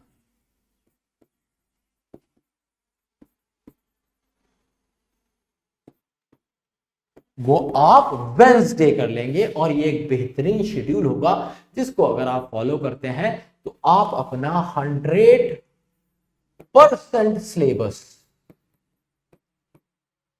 एक वीक में सभी कुछ करेंगे, 100% सिलेबस को टच करेंगे। और जब आप बार बार ऐसे करेंगे तो इट्स लाइक आपके 4-6 हफ्तों में ही आपको एक ट्रिमेंडस चेंज देखने को मिलेगा अपने लेवल ऑफ प्रिपरेशन में। साथ ही साथ आप हर दिन 45 मिनट की रीडिंग भी कर रहे हैं। तो ये बहुत सोच समझ के बनाया गया शेड्यूल है, जिससे बहुत सारे न्यूमरस सिलेक्शन मैंने अलग अलग कंपैरेटिव एग्जाम्स में दिए। इसको मैं अकॉर्डिंगली चेंज कर देता हूँ, एग्जाम के अकॉर्डिंग, जैसा एग्जाम होता है वैसे ही चेंज हो जाता है। अब संडे को आप सोच रहे होगे तो संडे क्या करेंगे? संडे एक काम कर लो, काम तो तुम्हें संडे भी देना पड़ेगा मुझे, क्योंकि ये इंपॉर्टेंट है, मैं ज्यादा कुछ कर नहीं सकता यार इसमें। तो भाई संडे होगा तुम्हारा मॉक टेस्ट, ठीक है, और उसका एनालिसिस। अब भाई पूरे दिन तो मॉक टेस्ट और उसका एनालिसिस चलेगा नहीं, थोड़ी देर का मॉक टेस्ट होगा और उसका थोड़ी देर का एनालिसिस होगा। तो मॉक टेस्ट और एनालिसिस करके तुम हो जाओगे बिल्कुल फ्री। फिर जाओ अपनी चमचम के पास, फोन मिलाओ, फोन पे बात करो, मिल के आओ, कॉफी पियो, रिलैक्स करो। तुम अपने हफ्ते की मेहनत कर चुके हो, तो कोशिश करो कि तुम अपने पूरे हफ्ते की मेहनत करो और संडे मजे करो, खाओ पियो ऐश करो, तुम्हें जो अच्छा लगता है और कर सकते हो। देखो अच्छा तो मुझे पता है तुम्हें ऐसी बहुत सारी चीजें लगती हैं जो तुम कर नहीं सकते, मैं उसकी बात नहीं कर रहा हूँ। जो तुम कर सकते हो और जो तुम्हें अच्छा लगता है, समझ लो ना, तो तुम्हें करो, दबा के करो ऐश, जो तुम कर सकते हो और जो तुम्हें अच्छा लगता है। बस एक मॉक टेस्ट दे देना, तो ये पूरे संडे इंतजार करोगे, एक हफ्ता पढ़ाई करोगे, संडे आएगा तभी संडे का मजा है। नहीं तो हर दिन अगर संडे हो तो संडे का मजा नहीं है, हर दिन को संडे नहीं बनाना है। इस शेड्यूल को आपको रिग्रेसली फॉलो करना है, ठीक है भाई। तो मैं एक बार शॉर्ट में इस पेज पे आपको बताता हूं कि मैंने आपको क्या क्या बताया है, बिल्कुल शॉर्ट में। अगर किसी ने इतना अब तक नहीं देखा है या कहीं कंफ्यूज हो गया था या बीच में भाग गया था, तो उसके प्यार में एक बार फिर से मैं बता देता हूं कि करना क्या है। 3 पार्ट में तुम्हारा सिलेबस है, 3 पार्ट में तुम्हारा सिलेबस है, जिसमें आता है रीडिंग, वोकैब और ग्रामर, ठीक है। तीनों को हमें प्रिपेयर करना है। 45 मिनट्स हम रोजाना इसको देंगे, क्योंकि ये बड़ा पोर्शन है, इंपॉर्टेंट पोर्शन है, नीचे के 2 पोर्शन को लिंक्ड करता है और डायरेक्टली क्वेश्चन रीडिंग से भी पूछे जाते हैं, इसलिए साथ ही साथ 45 मिनट हम इसको देंगे हर दिन। अगर हम ऐसा करते हैं तो हम हर दिन अंग्रेजी को 1.5 घंटा दे पाएंगे। अगर आप में से कोई बहुत ज्यादा वीक है तो हो सकता है उसका ये काम 2 घंटे में हो। अगर आप में से कोई ज्यादा तेज है तो हो सकता है उसको अंग्रेजी में सिर्फ 1 घंटा ही लगाना पड़े, है ना, 1 आवर। और ये तो होता ही है भैया, जिस सब्जेक्ट में कमजोर होगा उसमें दम ज्यादा लगाना पड़ेगा, जिसमें ताकतवर होगा उसमें कम लगाना पड़ेगा। तो जो अंग्रेजी जिनकी अच्छी है वो 1 घंटे में निपटा देंगे इसे, है ना। और अब तुम्हें पता है वेब सीरीज तुम देखने बैठते हो, 3-3 एपिसोड देख डालते हो, एक एपिसोड 1 घंटे का होता है। तो मैं तुमसे सिर्फ 1.5 घंटा मांग रहा हूँ यार, इसको सीरियसली दे देना प्लीज प्लीज प्लीज, बहुत मन से कह रहा हूँ, इसको हल्के में मत लेना। तो ये तो हो गया आपका शेड्यूल फॉलो। अब मैं आपको दिखाता हूं कि पिछले कुछ सालों में प्रीवियस ईयर में क्वेश्चन पेपर कैसा आया है, कितना आसान रहा है और हम इसे कैसे कर सकते हैं। तो चलिए अभी आप मेरे साथ चलेंगे और देखेंगे प्रीवियस ईयर क्वेश्चंस। तो यहाँ पे हम पहले क्वेश्चन की बात करेंगे। अच्छा क्वेश्चंस आपको दिखेंगे इसमें एकदम इजी, आपको लगेगा सर ये कितना प्यारा क्वेश्चन है, कितना आसान क्वेश्चन है। ये ऐसे क्वेश्चंस पूछते हैं, ऐसी लैंग्वेज में पूछते हैं जो आप रोजाना यूज करते हैं, और उसमें एरर भी इतना छोटा होता है कि आपको कभी कभी मिलता ही नहीं है। जैसे ये क्वेश्चन आपका प्रीवियस ईयर का है, कहता है where are you coming from, तुम कहां से आ रहे हो, आर यू एन अमेरिकन, क्या तुम एक अमेरिकन हो। अब ये जो सवाल है ना, where are you coming from, ठीक है, ये एक स्पेसिफिक कंडीशन में पूछा जाता है, याद रखिएगा कब पूछा जाता है, एक स्पेसिफिक कंडीशन में पूछा जाता है। स्पेसिफिक कंडीशन का क्या मतलब है कि जब आप उसी समय की बात कर रहे हैं, जैसे मान लो तुम्हारा टीचर तुम्हें ढूंढ रहा था बहुत देर से तुम्हारे टीचर तुम्हें ढूंढ रहा था, और अब तुम उसे देखे तो तुमसे पूछेगा where are you coming from, कहां से आ रहे हो तुम, तो वो उसी समय की बात कर रहे हैं, राइट नाउ की। जैसे हाँ इसको तुम समझ पाओगे ऐसे, मान लो आज तुम अपने दोस्त से मिले हो बहुत दिन बाद, 4-5 साल बाद, तो तुम अपने दोस्त से क्या पूछते हो, तुम अक्सर बोल देते हो what are you doing, what are you doing, कि तुम क्या कर रहे हो। तो भाई व्हाट आर यू डूइंग का मतलब है राइट नाउ, अभी क्या कर रहे हो। तो उसका जवाब सवाल होगा, उसका जवाब होगा, अगर वो एक इंग्लिश टीचर है और जानता है अंग्रेजी अच्छे से, तो कहेगा I am talking with you my friend, या I am talking to you my friend, वो तुमसे इतनी बात कह देगा। वो क्या बोलेगा? I am talking to you my friend. तो यहां पे इस बात का मतलब क्या हो गया? वो कह रहा है भैया अभी की बात कर रहे हो, अभी का मैंने बता दिया। तो सही क्वेश्चन क्या होता है? वो होता है, अगर तुम किसी से पूछते हो कि भाई आजकल क्या कर रहे हो, तो पूछते हो व्हाट डू यू डू, तुम क्या करते हो। और याद रखिए ऐसी जो भी चीजें होती हैं जो कि जनरल होती हैं, स्पेसिफिक नहीं, जो कि जनरल होती हैं, उसे हम प्रेजेंट इंडेफिनिट में बनाते हैं। ये सवाल टेंसेस का है, मैं आपको टेंसेस में बहुत गहराई से पढ़ाऊंगा। फिलहाल इसको मुझे सॉल्व करना था यहाँ, तो मैंने आपको बताया कि ये क्या है, व्हाट डू यू डू क्या है, एक जनरल क्वेश्चन है जो कि प्रेजेंट इंडेफिनिट में पूछा जाना चाहिए। जैसे ये होगा where are you coming from, नहीं, where do you come from, तुम कहां से आते हो। Where do you come from, तुम कहां से आते हो, है ना। क्या तुम कोई अमेरिकन हो? ये बात बिल्कुल सही है आगे की। तो गलती कहां थी? ए पार्ट में। ये नहीं कह सकते where are you coming from, ये स्पेसिफिक हो जाएगा और स्पेसिफिक्स को हम हमेशा काटते हैं। ये एरर, स्पॉटिंग एरर करने का एक बहुत सारे रूल्स में से एक रूल है। इसे आपको आगे वाली क्लासेस में, आज तो मतलब पहली वाली जो क्लास है ना, वो बस मैं तुम्हें दिखा रहा हूं कि सीडीएस क्या है और कितना इंपॉर्टेंट है और इसको आपको कैसे करना है। ठीक है, तो सिर्फ एक झलक दिख रही है, अभी कहानी हल्के हल्के समझ में आएगी जब टॉपिक स्टार्ट होगा। So here we have question number 2 in your love. जल्दी से आंसर बताइए क्वेश्चन नंबर 2 देखिए। 10 सेकंड का टाइम मैं आपको देता हूं। 10 सेकंड का टाइम मैं आपको इसलिए देता हूं ताकि आप, रिकॉर्डेड लेक्चर है, आप इतने बीच में आप इस सेशन को रोक दें, रोक के क्वेश्चन को अटेम्प्ट करें, जो भी आंसर आप लगाएं उसके बाद मैं तो आपको सही आंसर बताने वाला ही। हाँ भाई, तो क्वेश्चन कह रहा है, अगला क्वेश्चन कहता है history of life, evolutionary biology, forms. अब ये कौन सा क्वेश्चन है? ऑप्शन बता रहे हैं आपको, क्वेश्चन है PQRS। अब इन क्वेश्चन को करने के लिए भी एक ट्रिक होती है। उस ट्रिक में ये क्वेश्चंस कैसे बैठते हैं, इन क्वेश्चंस को कैसे किया जाता है, ये बहुत डिटेल में आपको PQRS की क्लास में बताया जाएगा। आज मैं आपको ये क्वेश्चन ट्रिक से सॉल्व करना सिखा देता हूं कि भाई कैसे करेंगे। अब देखो यार, ये 4 सेंटेंस है ना, sentence 1, sentence 2, sentence 3 and sentence 4। तो अब तुम्हें करना क्या है, तुम्हें सबसे पहले ढूंढना है सबसे पहला सेंटेंस ना, पहला सेंटेंस मुझे ढूंढना है, और ये भी ढूंढना है कौन सा पहले नहीं हो सकता। History of life, evolutionary biology is, forms on earth. तो फॉर्म्स ऑन अर्थ जो है, ये तो पहला सेंटेंस किसी हाल में नहीं हो सकता, किसी से जुड़ेगा नहीं, है ना, लग नहीं रहा किसी से जुड़ेगा। तो PQR मतलब R नहीं हो सकता। तो जहां पे R से स्टार्टिंग हो रही है ना, उसको काट डालो। एलिमिनेशन से क्वेश्चन हो गया, प्रीवियस ईयर का क्वेश्चन है, अपने पास से नहीं लाया, तो तुम्हें ये पता है इससे स्टार्टिंग नहीं हो। अब स्टार्टिंग होगी किससे? हिस्ट्री ऑफ लाइफ से, या फिर एवोल्यूशनरी बायोलॉजी इज।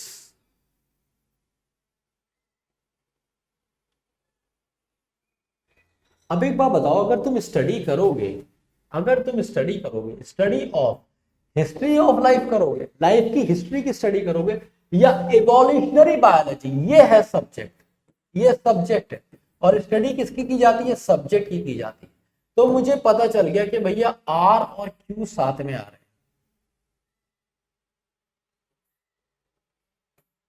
है ना, या पहले क्या आ रहा है? R और Q साथ में आ रहे हैं, ऐसा हो सकता है। ऐसे ही और बहुत सारे, अच्छा ऐसे जोड़ा अगर कोई बनता है, मैं नहीं कह रहा R और Q साथ में ही आएंगे, पर ये क्या हो जाएगा? R और Q थोड़ी है, R थोड़ी है, कौन सा है? हाँ ये है Q, Q और S, Q और S साथ में आ रहे हैं, तो ये हो जाएगा मैंडेटरी पेयर। मैंडेटरी पेयर का मतलब है जोड़ा, ऐसा जोड़ा जो साथ में आएगा, इसके साथ तो ये आएगा ही, है ना। सिर्फ आपको इतना पता चल गया, तो आपको पता चल गया the study of evolutionary biology is. तो ये हो गया आपका द स्टडी ऑफ, ये हो गया आपका PQRS। तो S और SQ साथ में आ रहे हैं, है ना। अब SQ क्या हमें कहीं दिख रहा है? भाई यहाँ पे दिख रहा है, पर इसका मतलब है P से स्टार्टिंग हो जाएगी, PSQ और फिर लास्ट में R आ जाएगा। फॉर्म्स ऑन अर्थ नहीं आ रहा कुछ समझ में, है ना, तो जरूरी नहीं है मैंडेटरी पेयर हो। तो आप अगर कुछ भी लगा रहे हैं, मैं देखो सिर्फ ट्रिक बता रहा हूं अभी, कि अगर आप कुछ भी लगा रहे हैं तो उसे चारों ऑप्शन में चेक कर लीजिए ना, तो आपको पता चल जाएगा जो आप ढूंढ के लाए, कितनी बार आप जोड़ा ढूंढ के लाते हैं वो गलत होता है ना, तो आपको इस चीज का ध्यान रखना है। तो अब इस क्वेश्चन को आप कैसे करेंगे, अब इस क्वेश्चन को आप कैसे करेंगे, अभी आपके पास सिर्फ एक चीज पता चली है कि सी आंसर नहीं होगा, तो आंसर या तो क्यू होगा या फिर एस होगा या फिर पी से स्टार्टिंग होगी। अब एक बार आप इसे एस से पढ़ के देखिए, द स्टडी ऑफ, अब लगा रहा है पी, हिस्ट्री ऑफ लाइफ, ठीक है, अब लगा रहा है Q, evolutionary biology is, evolutionary biology is forms, कुछ हो सकता है, ये आपको ग्रामर बता देगी कि इज कभी भी आएगा तो इसके साथ अगर वर्ब आती है तो या तो आईएनजी फॉर्म आती है या फिर थर्ड फॉर्म आती है, तो मतलब या तो ये हो सकता था इज फॉर्मिंग तो ठीक होता, या फिर इज फॉर्म्ड ठीक हो सकता था, इज फॉर्म्स ठीक नहीं हो सकता, मतलब क्यू के बाद आर नहीं आ सकता, तो क्यू के बाद आर नहीं आ सकता तो आप इस वाले को भी काट देंगे, और क्यू के बाद आर नहीं आ सकता तो आप इस वाले को भी काट देंगे, क्योंकि इसमें भी क्यू आर दे रखा है। अब देखो मैंने पूरा पढ़ा भी नहीं है, मुझे कुछ लिंक भी नहीं मिला, बस मुझे ये पता चल गया कौन कौन सा आंसर नहीं हो सकता, और मैंने 3 ऑप्शन एलिमिनेट कर दिए। अब जो समझदार चीता है, चालाक चीता है, वो समझ गया भाई B is the correct answer. आओ जरा मेल कराते हैं, पहले क्यू, क्यू कहता है एवोल्यूशनरी बायोलॉजी इज, क्यू के बाद आता है एस, एस कहता है the study of, evolutionary biology जो है वो क्या है, स्टडी है किस चीज की, ऑफ। पी, पी कहता है हिस्ट्री ऑफ लाइफ, किसकी स्टडी है, जिंदगी की हिस्ट्री की स्टडी है, ठीक है, स्टडी ऑफ लाइफ। अब कह रहा है आर फॉर्म्स ऑन अर्थ, कि इस पृथ्वी पे जितनी भी हिस्ट्री ऑफ लाइफ है उसकी स्टडी को हम बोलते हैं एवोल्यूशनरी बायोलॉजी, ये बात ये कहने की कोशिश कर रहा है, आंसर हो जाएगा बी। तो हमने ये करा ट्रिक से, कौन सी ट्रिक से, हमने ये करा ट्रिक से, कौन सी ट्रिक से, ट्रिक का नाम है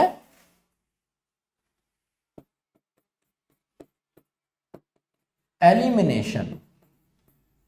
नहीं समझे भाई एलिमिनेशन का क्या मतलब होता है, एलिमिनेशन का मतलब होता है कि वो हटा देना जो मुझे नहीं चाहिए। जैसे तुमने देखोगे ना लड़की क्या क्या करती हैं, ओहो ये लड़का है ठीक है, अच्छा कमाता है, दिखता अच्छा है, आदमी सही है, पर इससे शादी तो नहीं हो पाएगी, मेरी कास्ट का नहीं है, मेरे धर्म का नहीं है, हाँ ये ठीक है, सुंदर है, कमाता भी ठीक है, पागल तो मैं इसका बना लूंगी, पर ना ये शक बहुत करता है, हट जा तू भी, ठीक है ये सही है, ये मम्मी ने देखा है, मम्मी भी सही, दहेज मिलेगा भर के, शादी होगी झक के, दुल्हन बनूंगी सच के, ठीक है सब कुछ बढ़िया रहेगा, सुंदर सुशील सगुनी लड़का लग रहा है, ठीक है, तो सारे फैक्टर्स को मिलाती है ना, और फिर उसके बाद फिर लगता है ओह मैं भी पंडित, ये भी पंडित है ना, मैं पंडितायन ये पंडित, सब मेरा एकदम बढ़िया हो जाएगा, मेरा काम तो हो गया सेट, हटो, है ना, और फिर ये तुम्हें हटा देती है। तो ये क्या होता है, तो तुम सिर्फ एलिमिनेट हो जाते हो और अपने आप जो सेलेक्ट होना होता है वही सेलेक्ट होना है, यही तुम्हें ऐसे करना है यहाँ पे। तो एलिमिनेशन अपना चालू रखो, लास्ट में जो बचेगा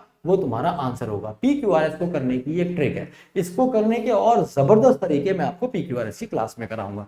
आइए करते हैं तीसरा क्वेश्चन। अच्छा एक बात मैं और बता दूं, मेरी किसी भी बात को ना अपने दिल दिमाग है ना गुर्दे फेफड़े पे मत लेना, क्योंकि ये क्लास है ना, मैं हूँ देखो अंग्रेजी का मास्टर, और अंग्रेजी का मास्टर का ये काम होता है कि मतलब he needs to know everything, हमें इमोशंस भी जानने हैं, लिटरेचर भी मैं पढ़ाता हूँ परिश्रम बैच में, तो मेरे साथ क्या है ना कि मैं लिटरेचर भी पढ़ाता हूँ, लैंग्वेज भी पढ़ाता हूँ, तो मैं अंग्रेजी में बहुत ज़्यादा रहता हूँ। It's all about stories and human behaviours. तो मेरी किसी भी बात को ना पे मुझे जज मत करना ना, तो डोंट बी, मतलब ऐसा मत सोचना जैसे होता है ना सड़क पर लड़की जा रही है छोटे कपड़े पहनती है तो आदमी को लगता है ओह करेक्टरलेस है, तो ऐसा करेक्टर लड़की का लेस नहीं होता, उसका लेस होता है जो ऐसा सोच लेता है ना।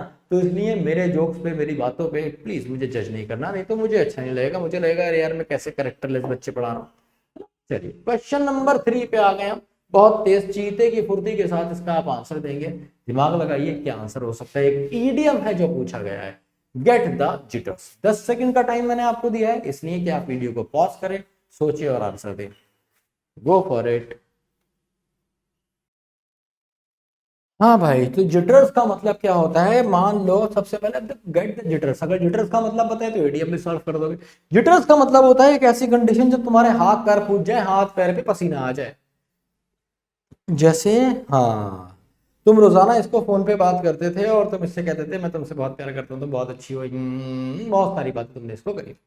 आज क्या होता है, आज इसके हाथ तुम्हारा फोन लग गया है धोखे से। आज तुम इससे मिले थे रेस्टोरेंट, तुम्हें ध्यान नहीं रहा, फोन वहीं रखा हुआ रह गया, और भाई साहब इसने देख लिया फोन, लॉक नहीं खोला पर कॉल आ गई, और कॉल से ही समझ गई बहुत कुछ।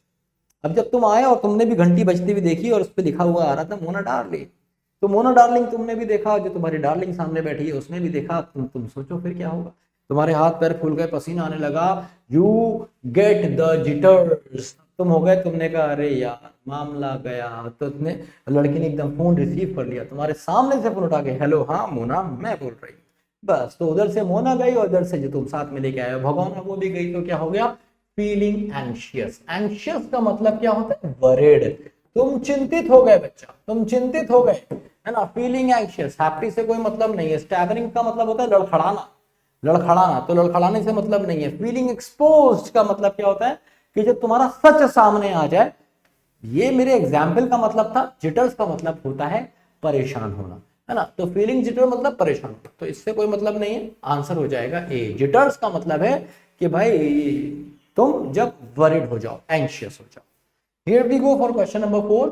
ध्यान से देखिए और आंसर बताइए। क्वेश्चन नंबर 4, फिर से मैंने आपको 10 सेकंड का टाइम दिया, एक और ईडीएम आपसे लिया गया, और देखिए कितना आसान है। विद हैवी हार्ट, ऐसा दिल भारी मन हो गया, दिल बैठ गया है मेरा, कहते ना बड़ा भारी मन से मैंने उससे कहा कि चली जा मेरी जिंदगी से, नहीं तो पिट जाएगी। तो ये क्या हो जाएगा, विद हैवी हार्ट। तो विद हैवी वेट नहीं हो सकता, ये विद जॉय एंड ह्यूमर नहीं हो सकता, है ना। ये पहली बात तो विद हैवी हार्ट एक नेगेटिव वर्ड होगा, नेगेटिव वर्ड होगा तो जॉय और ह्यूमर से मतलब नहीं है। सेंस ऑफ शेम हो सकता है, या फिर विद पेन एंड रिग्रेट हो सकता है। तो बेस्ट आंसर है इसमें D, with pain and regret. तो मैंने उससे कैसे कहा, बड़े दर्द उठा के और बड़ा पछतावा करते हुए मैंने उससे कहा, जब मुझे पता चल गया ये लड़की तो जहर है, जहां जाएगी जहर बोएगी, तो मेरी ये क्यों बो रही है, किसी और के लिए बुआ देता हूं। तो विद पेन एंड रिग्रेट, है ना, मैंने क्या किया, with heavy heart I let her go. D is the correct answer. एक सेंटेंस भी दे देता हूं, जैसे मैंने कहा,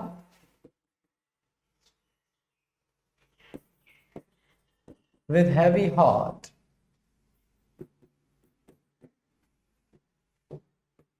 I bade her farewell। बड़े भारी दिल से मैंने उससे कहा चली जाओ। ठीक है, ऐसे ही जिटर्स के लिए,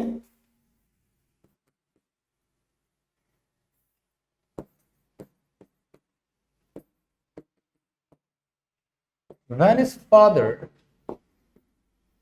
saw a lighter in his hand,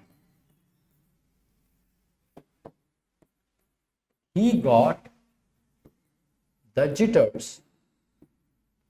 क्या मतलब हुआ, जब उसके when his father saw, जब उसके पापा ने उसके हाथ में लाइटर देखा, तो लड़के को क्या हो गया, जिटर हो गया, मतलब एंशियस हो गया। अगर अरे यार पापा ने मुझे लाइटर तेरे हाथ में कैसे, क्या करता है तू लाइटर का, इतना ही काफी था, पापा खतरनाक थे, स्ट्रिक्ट।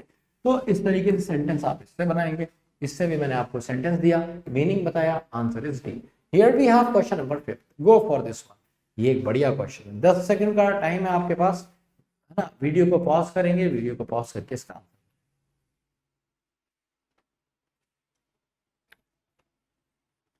अब देखो ये क्वेश्चन है बेटा टेंस से, या कह सकते हो कंडीशनल सेंटेंसेस से, और ऐसे क्वेश्चन बार बार रिपीटेडली आपके एग्जाम में आते हैं, हर साल आते हैं सीडीएस में।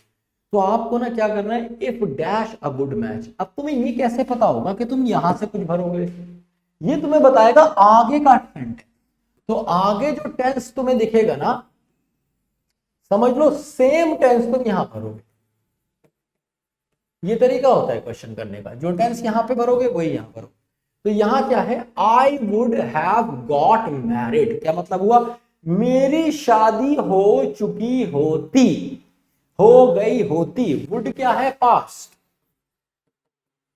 ठीक है। और हैव गॉट जब वुड के साथ आता है तो इसका मतलब भी वो पास्ट जैसा हो जाता है, कि I would have got married, मेरी शादी हो गई होती, हो चुकी होती, है ना। तो ये हो गया पास्ट, तो यहां पे भी पास्ट आएगा, तो या तो फाउंड आंसर होगा या फिर हैड फाउंड आंसर होगा। ये प्रेजेंट वाले तो आंसर नहीं हो सकते। तो एक बार फिर से तुमने क्या करा, एलिमिनेशन। क्या जाना चीते बच्चे ने? चीते बच्चे ने जाना कि भाई हमें एलिमिनेशन का इस्तेमाल करना है और तुमने एलिमिनेट कर दिया। तो क्या हो जाएगा? इफ आई, अब यहाँ पे फाउंड, फाउंड क्या हो जाएगा? सिर्फ सेकंड फॉर्म हो जाएगी, सिर्फ सेकंड फॉर्म जो पास्ट बताती है। यहाँ पे बेटर टेंस दे रखा है, यहाँ पे थर्ड फॉर्म दे रखी है ना। सेकंड फॉर्म थर्ड फॉर्म के बारे में हम अगली क्लास में डिटेल में बात करेंगे। तो कुछ चीजें ऐसी होंगी ग्रामर की जो इस क्लास में आपको समझ में नहीं आएंगी, पर दिल छोटा नहीं कीजिएगा, अभी क्लास स्टार्ट ही हुई है, अभी तो बस मैं आपको दिखा रहा हूँ क्वेश्चंस किस तरह के आते हैं। नेक्स्ट क्लास से जब हम पढ़ना शुरू करेंगे तो आपकी आत्मा तृप्त हो जाएगी ना। इस बीच आप रीडिंग जरूर करते रहेंगे क्योंकि मैंने आपको शेड्यूल दे दिया है, तो ये मत सोचना कि आपकी छुट्टी है ना, होमवर्क नहीं है, काम बहुत है। तो यहाँ पे आंसर हो जाएगा हैड फाउंड, क्योंकि ये पास्ट परफेक्ट है। आपको यहाँ पे भी third form of the verb देखने को मिली है और आपको यहाँ पे भी third form of the verb देखने को मिली है। तो if I had found a good match, अगर मुझे मिल गया होता है ना कोई बढ़िया मैच, अगर मेरी मतलब पर्सनालिटी, मेरी थिंकिंग किसी से मैच कर गई होती, I would have got married, तो मैं शादीशुदा हो गया होता। Answer is A is the correct answer. Next question, question number 6, answer बताइए चीते की फुर्ती से। 10 सेकंड का टाइम दे रहा हूं मैं। अगला क्वेश्चन है very few of the text. तो वेरी फ्यू का मतलब क्या होता है? मतलब ऑलमोस्ट नन, कोई भी नहीं, ऑलमोस्ट नन, बहुत इक्का दुक्का कोई, ये मतलब है। तो very few of the text from every early of the वैदिक पीरियड। तो कह रहा है कि बहुत ही कम टेक्स्ट, टेक्स्ट का मतलब क्या है? मैसेजेस। कहते हैं ना टेक्स्ट भी किया तुमने मुझे, तो बहुत ही कम, ना के बराबर मैसेजेस जो कि कहां से हैं? वैदिक पीरियड से हैं। Are dash now, are redundant, redundant का मतलब होता है यूजलेस या फिर सुपरफ्लुअस।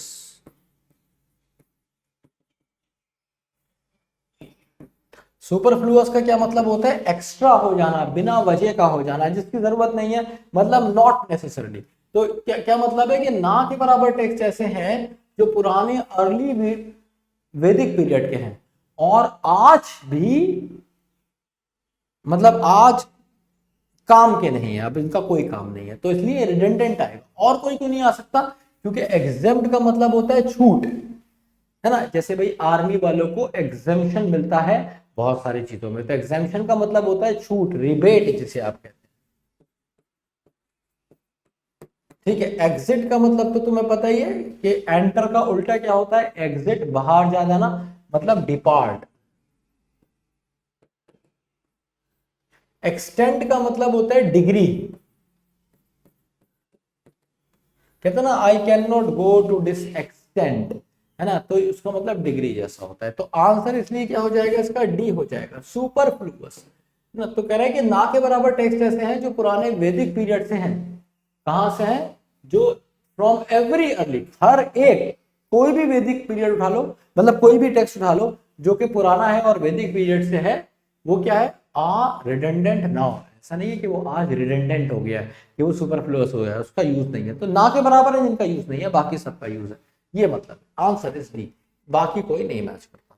एक और प्रीवियस ईयर क्वेश्चन, एम्बोल्डेड, यहाँ पे आपको वर्ड दे रखा है। तो सिनोनिम्स कई तरीके से पूछे जाते हैं। आपको एक पूरा क्वेश्चन दिया हुआ है जिसमें से एक वर्ड, एक सेंटेंस दिया हुआ है जिसमें से एक वर्ड को अंडरलाइन कर दिया गया है। ये देखिए ये वर्ड यहाँ पे अंडरलाइंड है और आपसे पूछा जा रहा है इसका सिनोनिम इनमें से कौन सा होगा। सिनोनिम का मतलब है सेम मीनिंग वाला वर्ड, इसमें से सेम मीनिंग वाला वर्ड कौन सा होगा।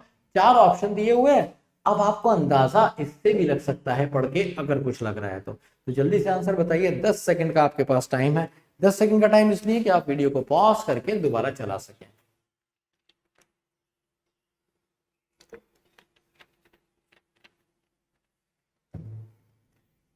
कहता है इम्बोल्डेंड बाय इट्स सक्सेस। बोल्डेंड, अब देखो पावर जानते हो, पावर, पावर का मतलब होता है ताकत, शक्ति।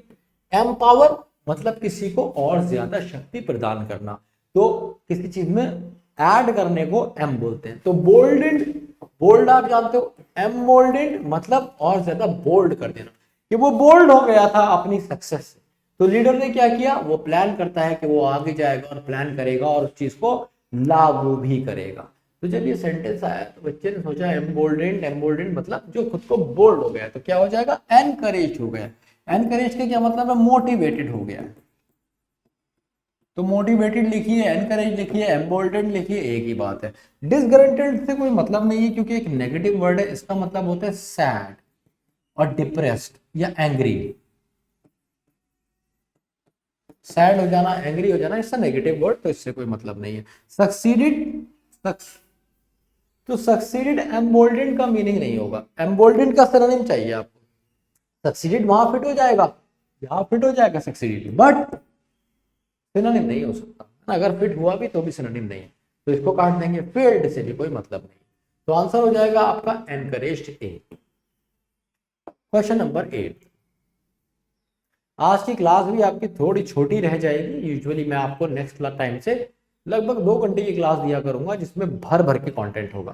ठीक है, तो आज की थोड़ी सी छोटी रह जाएगी class, but no worries about that ना। मुझे लगा था ज्यादा एक्सप्लेन करना पड़ जाएगा मुझे, पर शॉर्ट में हो गया। चलिए, थोड़ी सी छोटी रहेगी वैसे। There is a tendency to to treat social changes as mere development in terms of accumulation of wealth. तो कह रहा है there is a tendency. Tendency का क्या मतलब होता है, फितरत, जिसे आप हिंदी में कहते हैं, उर्दू में कहते हैं फितरत, है ना। और टेंडेंसी और अंग्रेजी में हो जाएगा प्रीडिस्पोजिशन। प्रीडिस्पोजिशन का मतलब होता है मिजाज, समझ रहे हो, मिजाज है आपका, आप ऐसे ही करते हो। जैसे कुछ लोग होते हैं ना, पैसा आता है सब उड़ा देते हैं। कुछ होता है पैसा आता है सब बचा लेते हैं और एकदम नंगे घूमते नहीं है भाई, है ही नहीं भाई, है ही नहीं, लाखों पड़े होते हैं।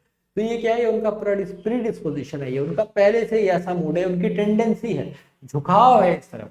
तो देयर इज अ टेंडेंसी मतलब predisposition to treat social changes, कि कुछ भी अगर समाज में बदलाव आता है तो आप पहले से ही उसके लिए मन बना लीजिएगा एज मेयर डेवलपमेंट। और ये सोचिए कि सिर्फ मेयर का मतलब है ओनली, है ना, only in terms of accumulation of wealth. और सोच लीजिए कि इस तरीके से आपकी वेल्थ कितनी बढ़ सकती है। अगर समाज में कुछ बदलाव आया है तो उससे आप पैसा कैसे कमा सकते हैं, ऐसी कोई बात कर रहे हैं। तो आंसर हो जाएगा भैया बी, पोजीशन से मतलब नहीं, thinking. Tendency is a thinking, is a thinking तो वैसे भी गलत है। आ आइडिया तो नहीं हो सकता, एन होता तो हम आइडिया सोच सकते थे। तो एलिमिनेशन से भी ये क्वेश्चन हो जाता, बड़ा ही आसान क्वेश्चन था। Question number 9।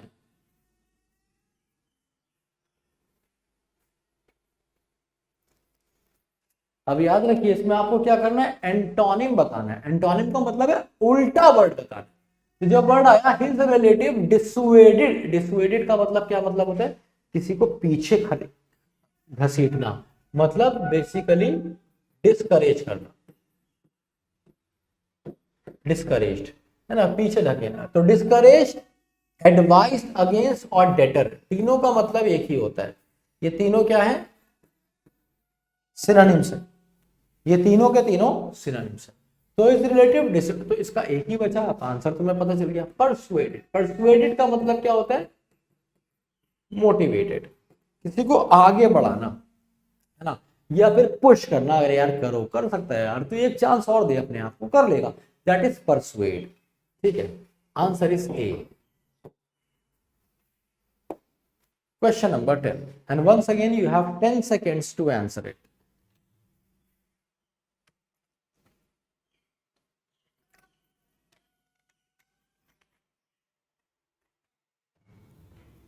Unrest in some pocket made the city dwellers confine। confine का मतलब क्या होता है, होल्ड करना, कहीं पे कैद कर देना, कैप्चर या सीज कर देना। सो अनरेस्ट इन सम पॉकेट्स, तो अनरेस्ट, अनरेस्ट का मतलब क्या होता है, हाहाकार, जिसके लिए एक वर्ड आता है मेहम। अनरेस्ट मतलब मेहम। टर्ब्यूलेंस उसी का सिनोनिम है। जब आप प्लेन में कभी जाते हैं, प्लेन में टर्बुलेंस हो जाती है कभी कभी, अगर गए हैं तो पता होगा, अक्सर हो ही जाती है हर फ्लाइट में। ठीक है, तो हल्की फुल्की टर्बुलेंस तो मैंने भी, मतलब मैं जितनी भी फ्लाइट्स में गया हूँ मेरे साथ हमेशा हुई है, बाकी मुझे नहीं पता, है ना। तो अनईज भी इसी का सिनोनिम हो जाएगा। ठीक है, एप्रियंसेशन, काम इज द करेक्ट वर्ड, काम, डी, क्योंकि इसका हमें उल्टा बताना है, एंटोनिम बताना है। तो अनरेस्ट का उल्टा क्या हो जाएगा, काम। अनरेस्ट मतलब अशांति, है ना, टर्ब्यूलेंस, केओस, मेहम या फिर अनईज। तो इसका उल्टा क्या हो जाएगा, डी, काम। काम ब्राउन का मतलब होता है व्हाइटनेस, शांत, तो D is the correct answer. Easy question था। Here we have question number 11, go for it ना। तो फिर से मैं आपको 10 सेकंड देता हूं। अब देखिए बिल्कुल नए तरह के क्वेश्चंस हैं जो सारे कॉम्पिटिटिव एग्जाम्स में नहीं पूछे जाते हैं। ये स्पेसिफिकली सीडीएस में, एक आईबी का एग्जाम होता है इंटेलिजेंस ब्यूरो वाला, उसमें भी मैंने ये देखे थे, बट सीडीएस में तो लगभग हर साल ही पूछे जाते हैं। तो इसमें आपको मैं पढ़ाऊंगा identification of part of speech, जो मैंने आपको बताया भी था। तो आपको इसमें पार्ट ऑफ स्पीच पहचानना है। पार्ट ऑफ स्पीच क्या होता है? पार्ट ऑफ स्पीच का मतलब होता है, स्पीच का मतलब होता है डायलॉग। तो अगर आप कोई भी चीज बोलते हैं, कोई डायलॉग मारते हैं, तो उसमें क्या क्या हो सकता है? तो उसमें या तो नाउन होगा, या प्रोनाउन, या फिर एडजेक्टिव होगा, एडवर्ब होगा, वर्ब होगा,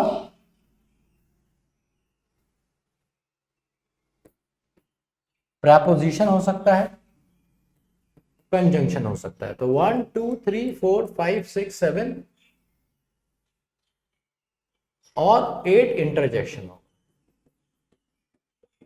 इस पे आपको ध्यान नहीं देना है, ये आपका कोर्स का पार्ट है नहीं। ये 7 पार्ट ऑफ स्पीच है जो मैं आपको पढ़ाऊंगा बहुत डिटेल में। कौन पढ़ाएगा? मैं खुद पढ़ाऊंगा आपको, बहुत डिटेल में पढ़ाऊंगा, है ना, दिल छोटा नहीं करिएगा, ये मैं आपको खुद पढ़ाऊंगा। तो अब ऐसा क्वेश्चन आता है, इसमें एक वर्ड अंडरलाइन है। कौन सा वर्ड है? स्टैच्यू, मूर्ति, स्टैच्यू। आपको बताना है कि इसमें से क्या है। अब सिर्फ एक वर्ड मूर्ति, नाउन फ्रेज तो हो नहीं सकता, है ना। और एडजेक्टिव का मतलब होता है विशेषण, विशेषता बताता है। तो मूर्ति किसकी विशेषता बताता है? मैंने कहा मूर्ति किसकी विशेषता बताई? भाई विशेषता बताने वाली चीज तो अच्छा, बुरा, काला, गोरा, हरा, पीला, नीला होता है। जैसे अगर मैं तुमसे कहूं मोटा, तुम पूछोगे सर क्या मोटा। मैं कहूं तुमसे काला, तुम पूछोगे ना सर क्या काला, है ना। मैं तुमसे कहूं लंबा, तुम पूछोगे ना सर क्या लंबा। मैं कहूंगा छोटा, तुम पूछोगे ना क्या छोटा। तो ये सारे एडजेक्टिव हैं। तो एडजेक्टिव की एक पहचान होती है, हमेशा नाउन या प्रोनाउन के लिए आता है। ठीक है, जैसे मैंने तुमसे कहा बड़ा, तुमने कहा क्या बड़ा, मैंने कहा बड़ा घर, है ना। तो घर क्या हो गया? नाउन हो गया। ऐसे ही मैंने जब कहा वंडरफुल, जबरदस्त, तुमने कहा क्या, मैंने कहा स्टैच्यू, तो स्टैच्यू क्या हो गया? नाउन हो गया। और ये वंडरफुल क्या हो गया? एडजेक्टिव हो गया। समझ आ गई होगी बात तुम्हें? तो बड़ी सीधी सी बात है, एडजेक्टिव नहीं होगा, ऑब्जेक्ट नहीं होगा, क्या हो जाएगा? Noun. D is the correct answer. अगर ये क्वेश्चन अभी भी समझ में नहीं आया है, थोड़ी सी दुविधा है, सोच रहे हो कैसे करूंगा, तो मन भारी नहीं करो। ये तुम्हारे सिलेबस में है, शेड्यूल में है। मैं identification of part of speech detail में आपको कराऊंगा। चलिए, here we go for question number 12। अगला वर्ड देखिए, 10 सेकंड का टाइम है, फिर मैं आपको इसे एक्सप्लेन करता हूं। कह रहा है I can hardly believe it. Hardly का मतलब होता है मुश्किल से, है ना, मुश्किल से, है ना। किसके लिए आए? अगर मैं यहां से हार्डली हटा दूं, थोड़ी देर के लिए सोच लो कि यहाँ पे हार्डली नहीं है, मैंने यहां से क्या किया भैया, हार्डली हटा। आई कैन बिलीव इट, मैं इसे मान सकता हूं। तो किस पे फर्क पड़ा? अरे बिलीव पे, अभी ये मान सकता था, अभी ये नहीं मान सकता है, तो फर्क किस पे पड़ा? बिलीफ पे फर्क पड़ा। अब बिलीफ क्या है मेरे दोस्त? वर्ब है। बिलीफ क्या है? वर्ब है। तो जो भी वर्ब पे फर्क डालता है, जो भी वर्ब पे फर्क डालता है, मतलब वर्ब को मॉडिफाई करता है, मतलब वर्ब को डिफाइन करता है, कुछ भी कह सकते हो, फर्क डालता है, डिफाइन करता है, मॉडिफाई करता है, वो कहलाता है एडवर्ब, है ना। क्योंकि ये होती है क्रिया, और क्रिया के बारे में कुछ भी बताने वाला क्रिया विशेषण। तो आंसर हो जाएगा इसका सी। समझ आई बात? तो ये बात भी मैं आपको बहुत डिटेल में पढ़ाऊंगा, पहचानना सिखाऊंगा कि कैसे नाउन पहचानते हैं, कैसे प्रोनाउन, कैसे एडजेक्टिव, कैसे एडवर्ब, एक एक चीज, है ना दोस्त। एडजेक्टिव से कोई मतलब नहीं है, प्रेपोजिशन ये है नहीं। Answer is C. Question number 40। Once again you have 10 seconds to answer it. हाँ जी, अगला क्वेश्चन आपसे कहता है which of the alternative has the correct spellings. तो इसमें से कौन सा ऑल्टरनेटिव, कौन सा एक ऐसा ऑल्टरनेटिव है जिसकी स्पेलिंग करेक्ट है। तो इसमें आप वर्ड समझ गए होंगे, गलत स्पेलिंग से भी हम समझ जाते हैं। न्यूरोसिस, है ना।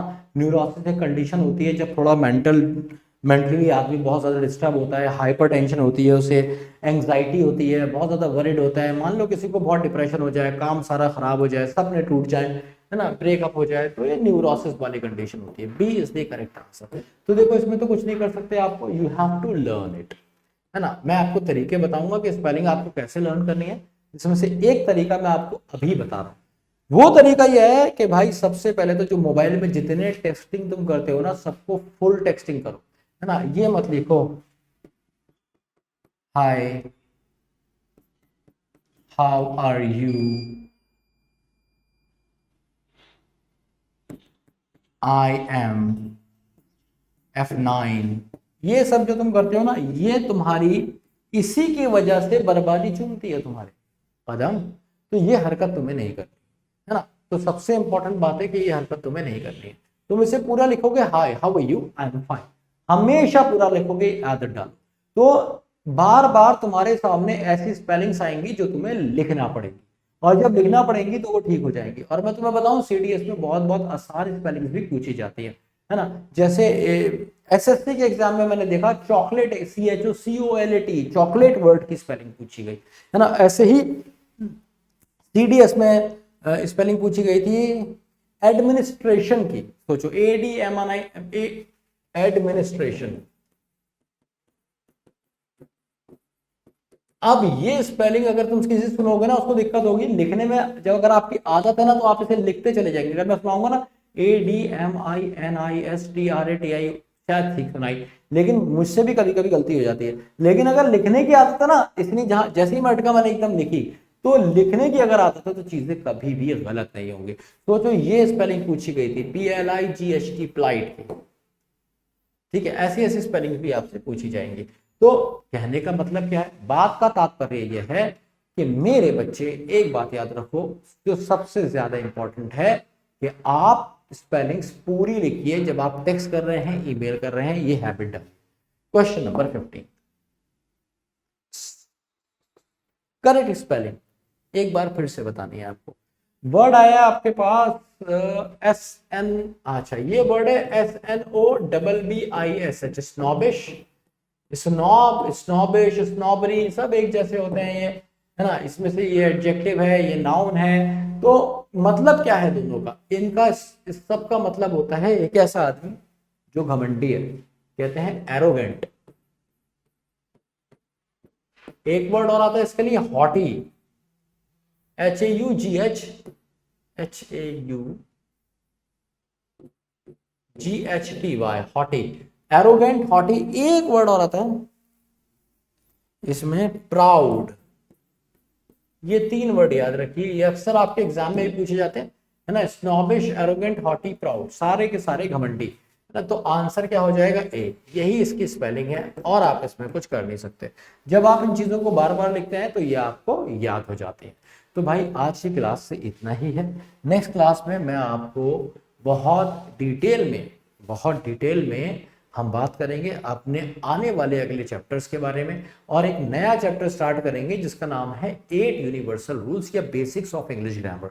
मैं बिल्कुल बेसिक से आपका हाथ पकड़ के चलूंगा अंग्रेजी में। कहने का मतलब है मैं आपको सिखाऊंगा कि कैसे हमारे पास लेटर्स से वर्ड से एक एक चीज बहुत डिटेल में पढ़ाऊंगा।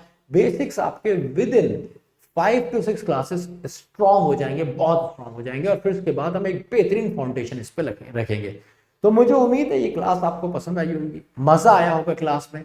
कमेंट बॉक्स में जरूर बताइएगा कि आपको क्लास कैसी लगी, और अगली क्लास का इंतजार करिएगा। See you in the next class. Love you all. जय हिंद, जय भारत।